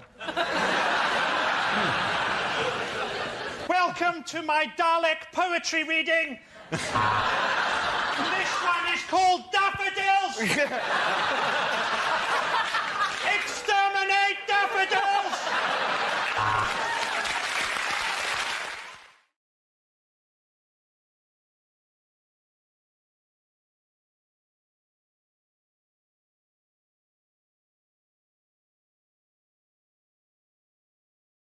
We come to scenes we'd like to see. So if everyone can make their way over to the performance area, I'll read out this week's topics, then we'll see what our panelists can come up with. OK, here we go. The first subject is rejected exam questions. History. Did I delete it?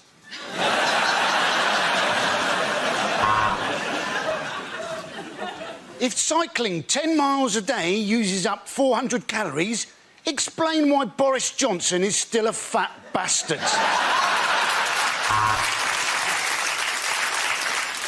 If the sun is 93 million miles away, how can that cost £32 in an Uber?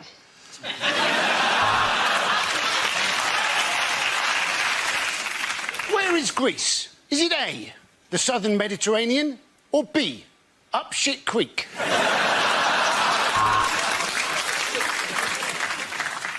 What does the French phrase déjà vu literally translate as?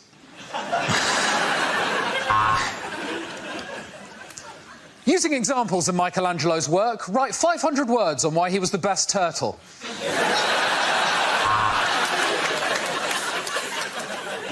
What does the French phrase déjà vu literally translate as?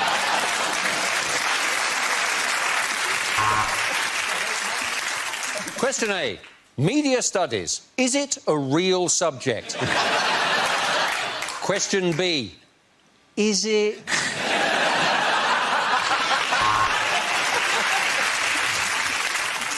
Using a compass and ruler, draw perfect cock and balls.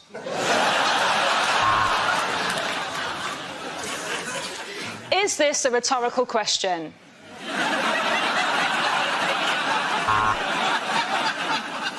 You may now commence your anal sex exam. Please turn over.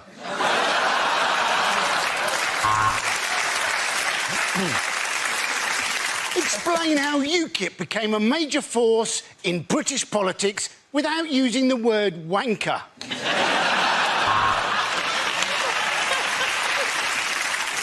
If Jay-Z is unfortunate enough to have a problem with a bitch, how many problems does Jay-Z now have?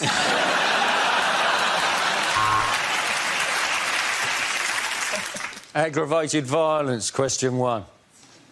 Why might you use a bit of rubber hosepipe? No marks.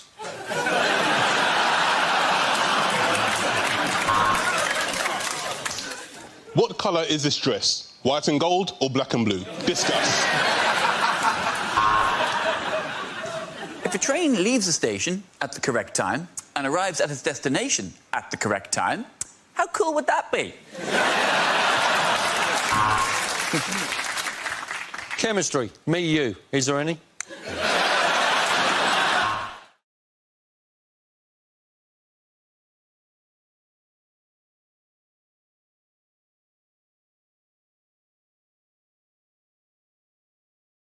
By how many seats did the Conservative Party fall short of an overall majority at this year's general election? Did you watch it? Did you sit back? I loved it. It's great, isn't it? It's the most British election I ever thought I would see, because no one wanted it to happen, nothing has really changed, and the only people happy are the losers. That's great, isn't it? Perfect. It's the most victorious loss that I've seen since the Jamaican bobsleigh team in Cool Running. Corbyn kissing his lucky egg? Yeah. Don't you call Diane Abbott an egg? Apologies. So it sort of felt like they campaigned on quite diffuse things, like Labour were talking about, you know, schools and hospitals, and Theresa May kept talking about British values. And the problem is British values mean different things to different people. Like, to some people it means sort of openness, tolerance, and a sense that you should be able to achieve whatever you want, regardless of where you're born. And to other people it means white people.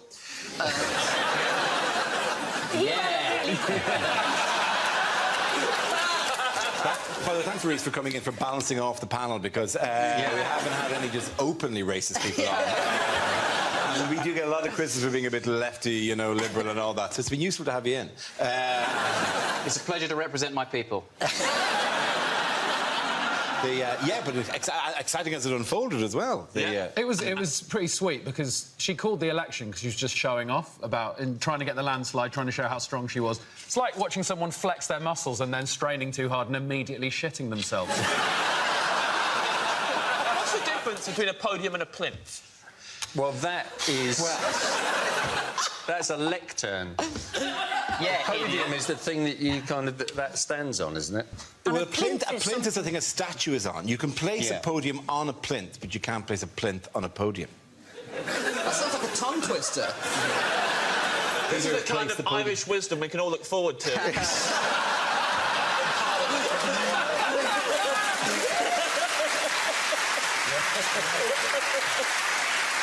Which neatly brings us to the Democratic Unionist Party, who are the new power brokers. Let me just reassure you that you may be enjoying my work, or Graham Norton's work, or Terry Wogan's work. The DUP are not in the whimsical end of Irish. They're not in the gentle comedy of the slightly wry look at life. They're in the chaining up swings on a Sunday so children can't play school of Irish politics. Why didn't you never tell us about them? Because, frankly... It's been 12 years or whatever this show's been going for, and you're just going, you know, all the stuff you normally say, that they won't let me fight the robots on robot wars or whatever. Give me one round. One round where I can fight the rose with a weapon of my choice. And we'll see who's the winner there. Who's a Lord now, Mr. Killalot. Why have I not told you about the pleasures of the DUP? Because you ain't ready for the DUP. Wait till you meet the people who don't believe in dinosaurs. That is...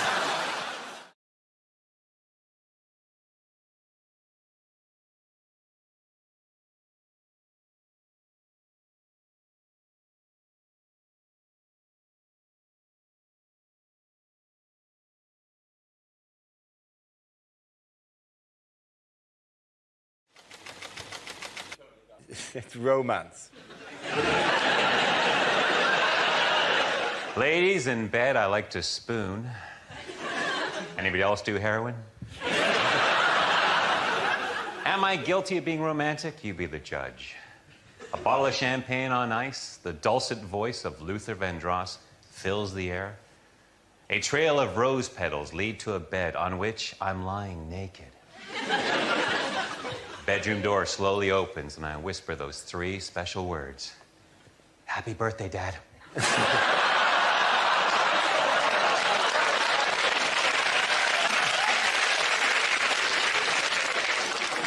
When women see me naked, they say I look like a Greek god.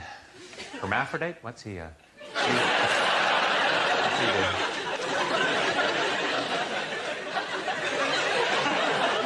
I like my women the way I like my skis, rented.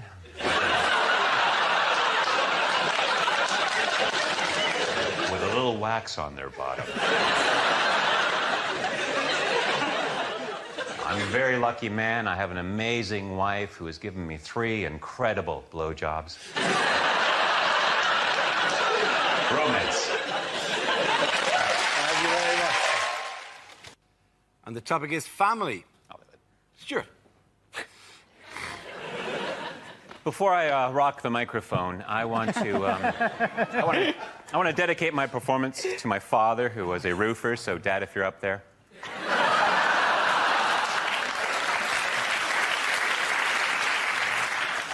I'll tell you about my family. I'm the youngest of 3. My parents are both older, and I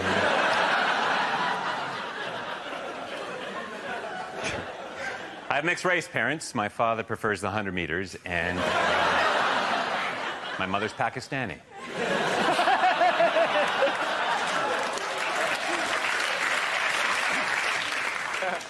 I was raised by my father. My mother left before I was born, and you know... I like being raised by my father. He's schizophrenic, but he's good people. I remember one summer I was 5 and he was Mussolini. Went to the park that day. I love parks. Standing in the park today wondering, why does a Frisbee appear larger the closer it gets? And then it hit me. My uncle's a hypnotist who has never inappropriately touched me.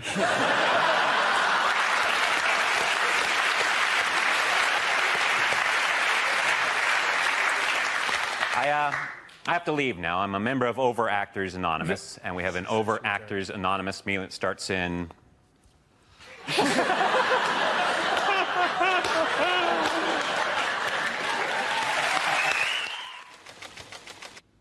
The topic is school.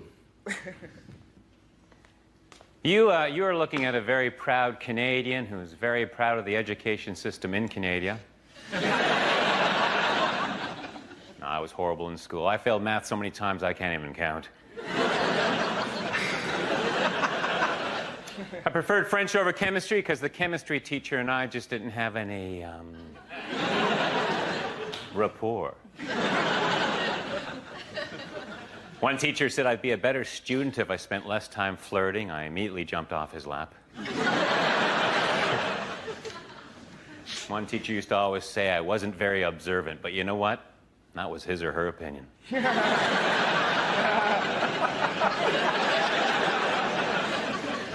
I was going to join the debating team, but someone talked me out of it. In high school, I was voted most likely to reminisce.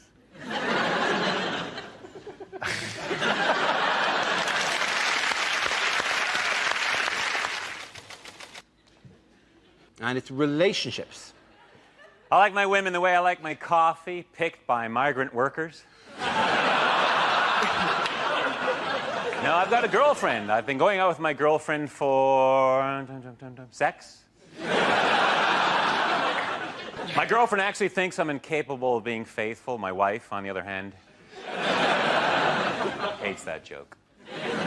And I'm not ashamed of my wife. If you don't believe me, go to the car and ask her. Ask her loud. She's in the boot. Is my wife dissatisfied with my body? A tiny part of me says yes. I was previously married. I married way too young. A Chinese girl, that's her name. I remember...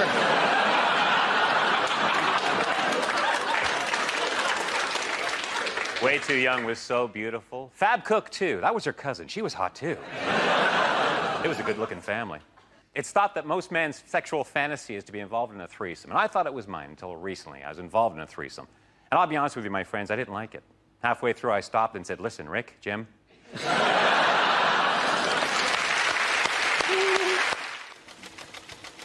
The next topic is health.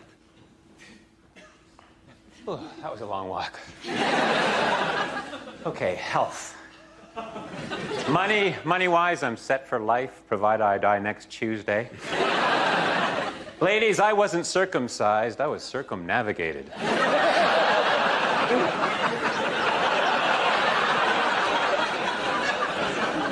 Just because I have arthritis doesn't mean I can't live a normal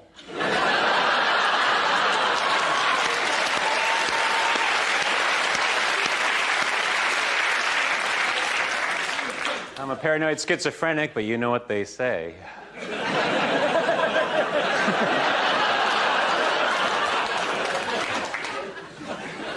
Unfortunately for agoraphobics, the cure is just around the corner. My manic depressive buddy was attacked by a bipolar bear. My therapist says I have a preoccupation with vengeance. We'll see about that. My neighbor's in the Guinness Book of Records. He's had 43 concussions. He lives very close. In fact, just a stone's throw away. But the point. To your health, my friends. The subject is marriage. Who wants to come in on that? Stuart. I'm not married. If I was married, would I be able to do this?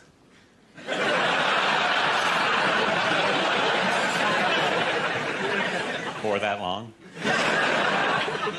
I am married. My wife and I met at a castanet class where we clicked. That's not entirely funny. No, we actually met in a museum, and the rest is history. 14 more. No, we actually met at a driving range where we hit it off. Can't be true. No, we actually met in a library. That's novel. Ooh. No, actually, Wayne Rooney introduced us. It was a no-brainer. Only kidding. I'm not married. I am married. That's why I'm wearing the ring. Oh, no. It must have fallen off in that hooker.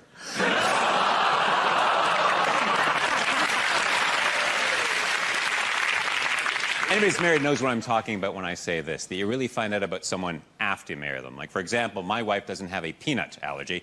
No, it turns out she has a penis. That's it, she has a penis.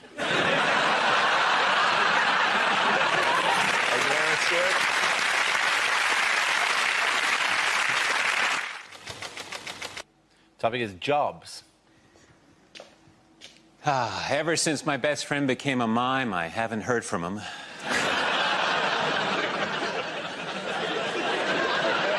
Still has my leotard. At first, I didn't believe my father stole from his job as a lollipop man, but all the signs were there.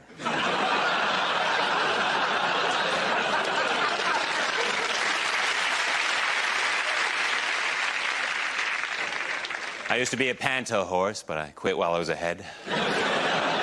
I worked in produce, which wasn't exactly rocket salad. used to sell dining room chairs under the table. I worked in China repairing typewriters. I didn't like the job, but I met lots of characters. I worked in a sweatshop. It was so-so.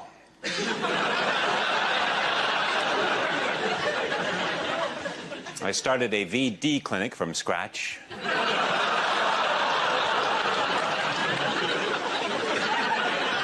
My topic is jobs. My work is over. And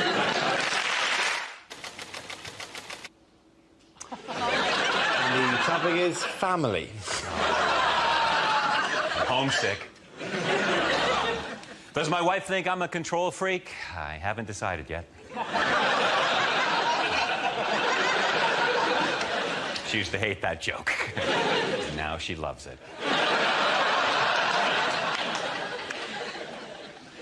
The other night there at a party, my wife got drunk and told everyone she invented the echo. I said, listen to yourself.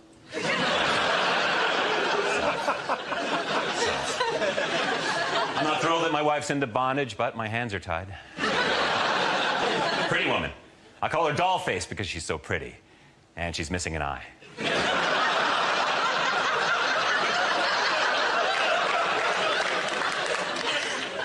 I think we were both on bumper cars when I first caught my wife's eye.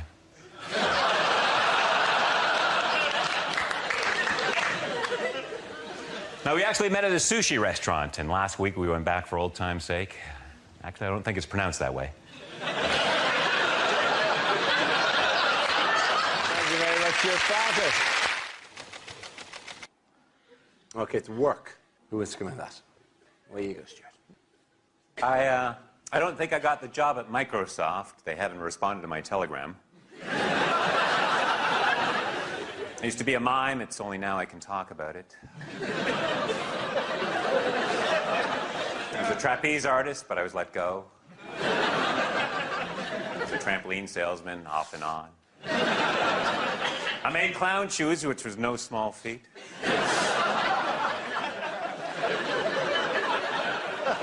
I quit my job as a taxidermist for doing a half-assed job.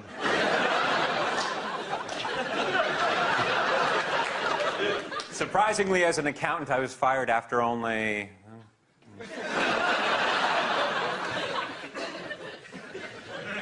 half an hour. I quit my job at the helium gas factory. I refuse to be spoken to in that tone.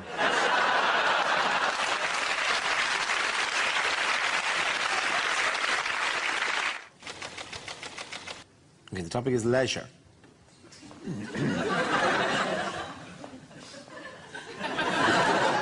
What's the deal with train spotters? I counted 27 of the losers today.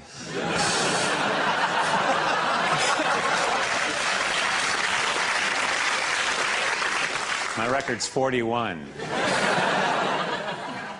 My dad has a weird hobby. He collects empty bottles, which sounds so much better than alcoholic.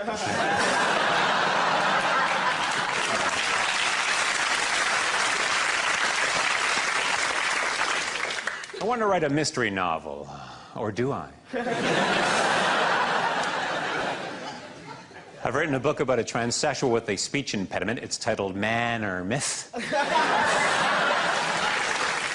I like to go to bookstores and say to the clerk, hello, I'm looking for a book titled How to Deal with Rejection Without Killing.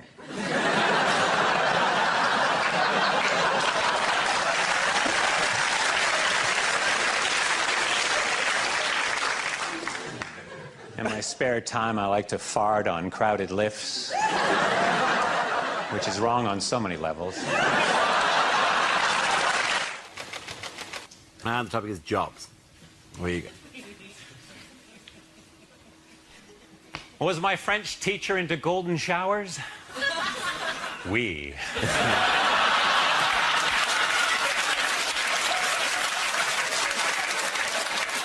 I'm a Canadian comedian, but if people think I'm Russian, Soviet.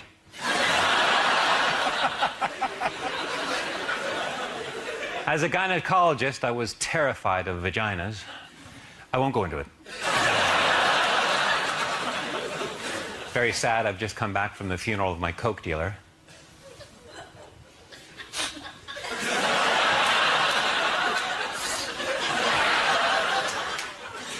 I was fired as a Boy Scout leader. I wasn't prepared for that.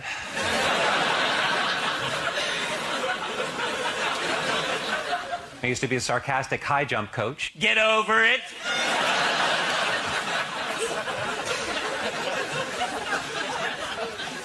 I used to be a professional table tennis player in Southeast Asia, and recently I went back for a big party. Oh, it was a real Hong Kong ping-pong ding-dong. Then someone fired up the old karaoke machine. Oh, it was a real Hong Kong ping-pong ding-dong sing-song. Then someone rang the doorbell.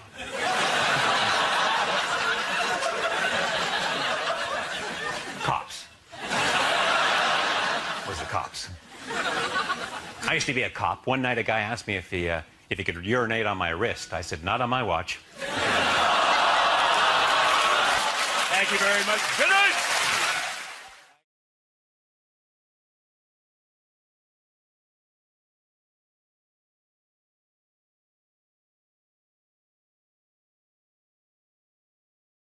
Now we play a round called Don't Go Bacon My Heart.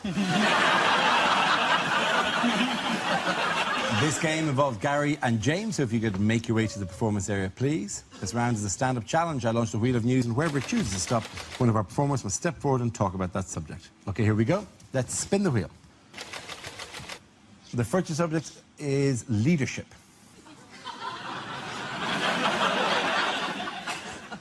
Leadership looks fun, but it's stressful.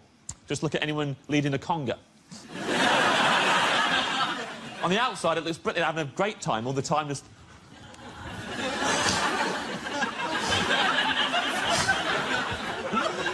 Yes, you bloody are. Yes, you bloody are, mate. In their heads, just going, I don't know where I'm going. I didn't plan a route. I never asked for any of this. God, I miss my family.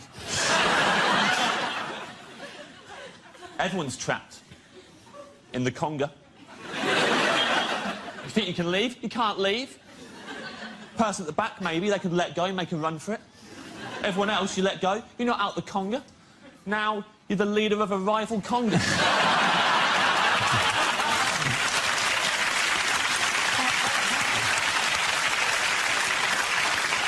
Now you've got turf wars to worry about. Worst case scenario, you're second from the back, you let go. The one person behind you loves congas, isn't giving up for anyone. You're trying to mingle at the party with a maniac on your hips. You have a serious discussion about the Lib Dem conference and still going hell for leather. You'd have to go swimming just to get rid of them. Never going to lead a conga. Never going to lead a free cheers either. I don't know who these lunatics are. I don't know where you acquire that level of confidence. Just get up in a room full of people. Free cheers for Jackie! Hip, hip! What if everyone goes, no? Not free cheers for Jackie, she's an unpleasant person. How about no cheers for Jackie? Hip, hip, shut up.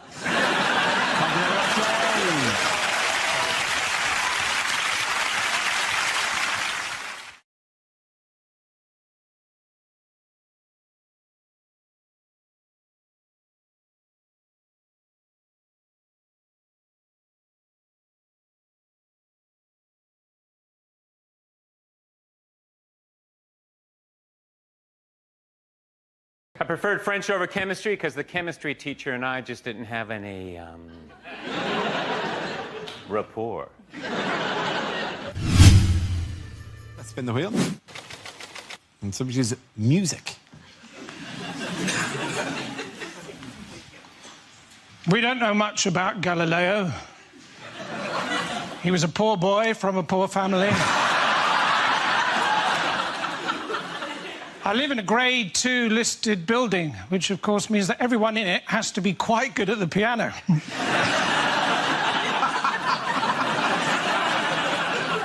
I'd like to take the band ABBA out for lunch, and if I could, I would, my friend. Fernando's.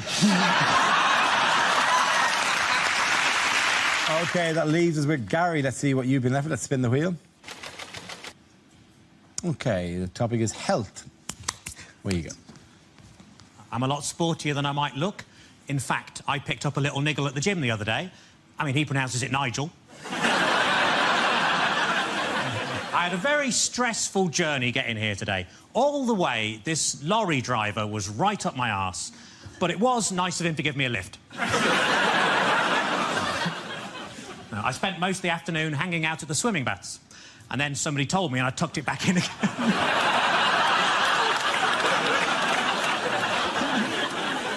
I put on a lot of weight recently, so I rang up Weight Watchers. I said, it's an emergency. Can you send somebody round? And they said, yes, we can. We got loads of those.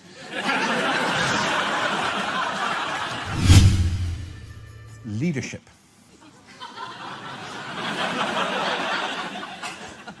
Leadership looks fun, but it's stressful. Just look at anyone leading a conga. On the outside, it looks brilliant, having a great time all the time, just...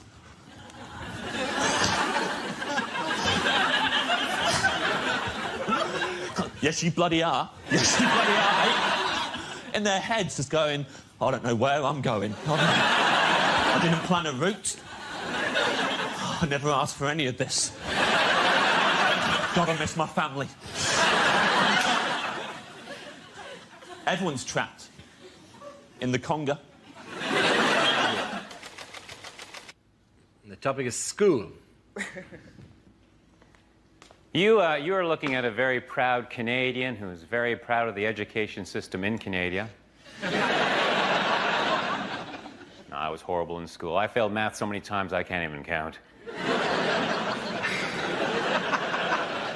I preferred French over chemistry because the chemistry teacher and I just didn't have any, rapport. One teacher said I'd be a better student if I spent less time flirting. I immediately jumped off his lap. One teacher used to always say I wasn't very observant, but you know what? That was his or her opinion.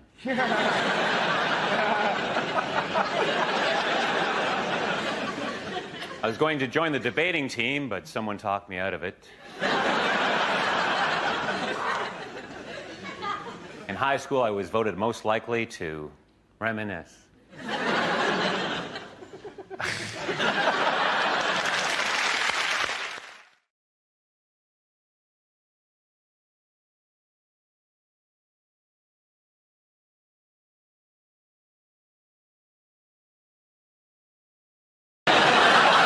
Other news, why was a Preston to London megabus stopped by the police on the motorway this week? Just the usual reasons. Yeah. This was the story where a passenger reported seeing some smoke coming out of some other passenger's bag, thought it was a bomb, turned out it was a fake cigarette that was producing water vapour. Now, let's face it, if you've been pulled over, loads of police have arrived, you've got guns in your face, you're being accused of being a terrorist. That's not going to help you give up smoking, is it? They shut the M6, 17 police cars and riot vans, 13 fire engines, 4 ambulances and an army bomb disposal truck attended the incident. They walked the people off with their heads in their hands. It was like, you know, and made them sit in the middle of the road. Those people on the megabus, that's not the first bad trip they've been on. When they were sat on the side of the road, you could see some of them going, this is the most luxurious part of the journey so far.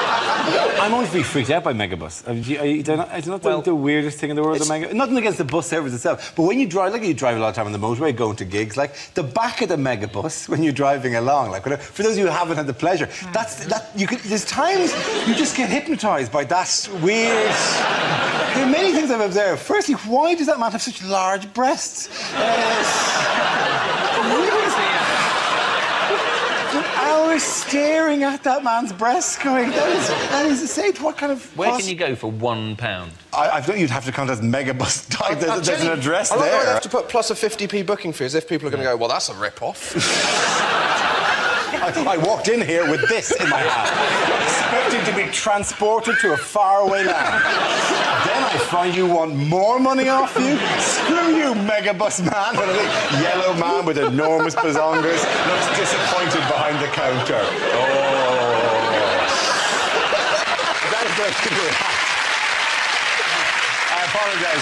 I apologise to the room. I know that when you're disappointed, you don't go, I am disappointed. Like, Megabus represents the top of the list of the decadence of the West, is it? Yeah. We will bring the West to its knees. Middle-aged women from the North will no longer be able to go to matinees at the West End. Students shall not visit their girlfriends in faraway towns. Do you think when they were dragged off the bus and they were all sort of sat around it, they were still close enough to the bus to be able to use the free Wi-Fi? They get emailed photographs of their own terror alert. Do you know what's really irritating about this? For the entire... In my ear, constantly, people are going, wear the hat, wear the hat, wear the hat, wear the hat. Because, yeah, they give me a yellow hat because they think I look like the Megabus guy.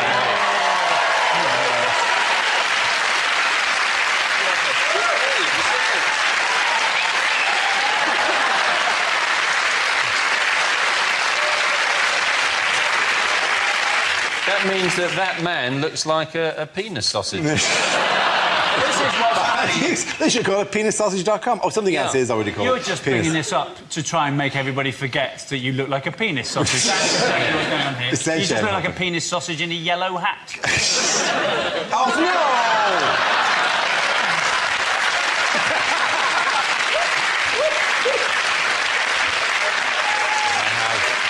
I have lost ownership of the joke now. Somebody's got another new Twitter avatar. OK, Grant, at the end of that round, although I should get the points myself for the assault to my dignity. Ladies, at the end of that round, the points go to Chris Hugh and Milton!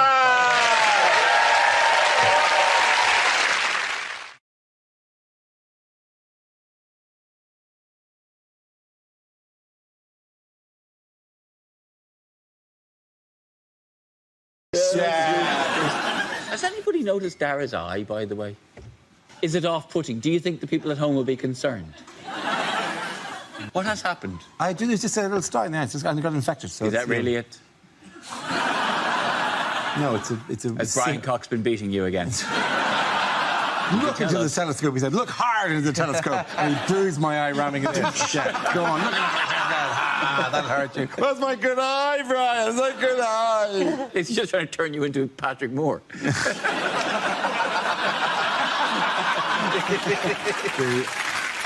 They're so worried they get me an eye patch. That, like, this would be much more subtle if I played that. I presented the entire show like that because I've got a tiny infection in the eye.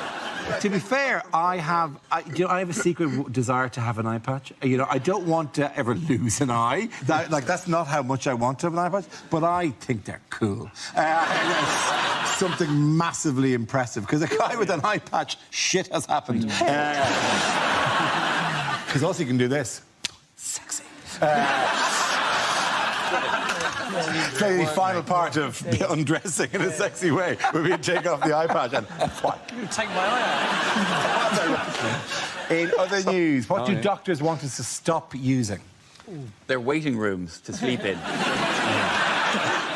People taking helium, and they enjoy it, and they speak very highly.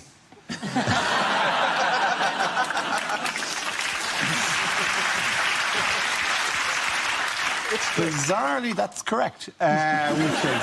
It's a finite resource, and it's needed for MRI scanners. And what not? Yes, very, very true, yeah. It's being used up on fripperies like balloons. And squeaky voices. Yeah, although I'm doing this one without it.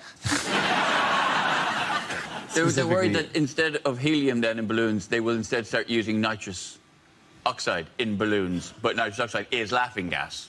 So then that's the worry, is that the kids will be able to get high on their balloons if we end up having to do party balloons with nitrous oxide.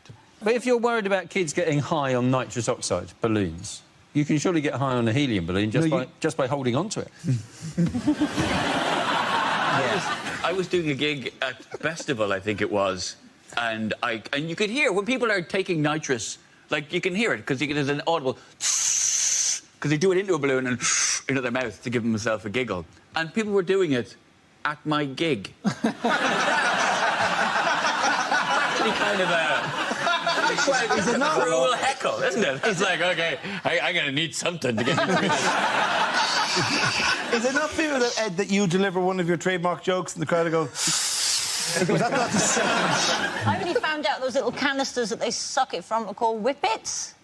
The little canisters of nitrous oxide. That's right, yeah. Yeah, they're called whippets. Yeah. Somebody said to me, the kids are sucking whippets in the park. And I was like, oh, my God, do I need to call the RSPCA? By the way, how do scientists now think the universe will end? Oh, well, spoiler alert.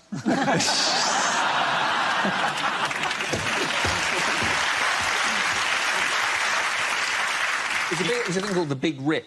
Yes. The universe is sort of is accelerating so fast and getting faster and faster and faster that eventually it will just rip itself apart. Yeah. Is that right? And that'll be the end. They say this, how do scientists now think? What other nonsense have scientists just made up about what might happen 20 billion years from now when no one's around to say, oh, you got that one wrong? It's just nonsense that his mate Brian natters on about to keep himself siphoning BBC funds into his big fat bank account. I'll tell you what, it's all hot shit.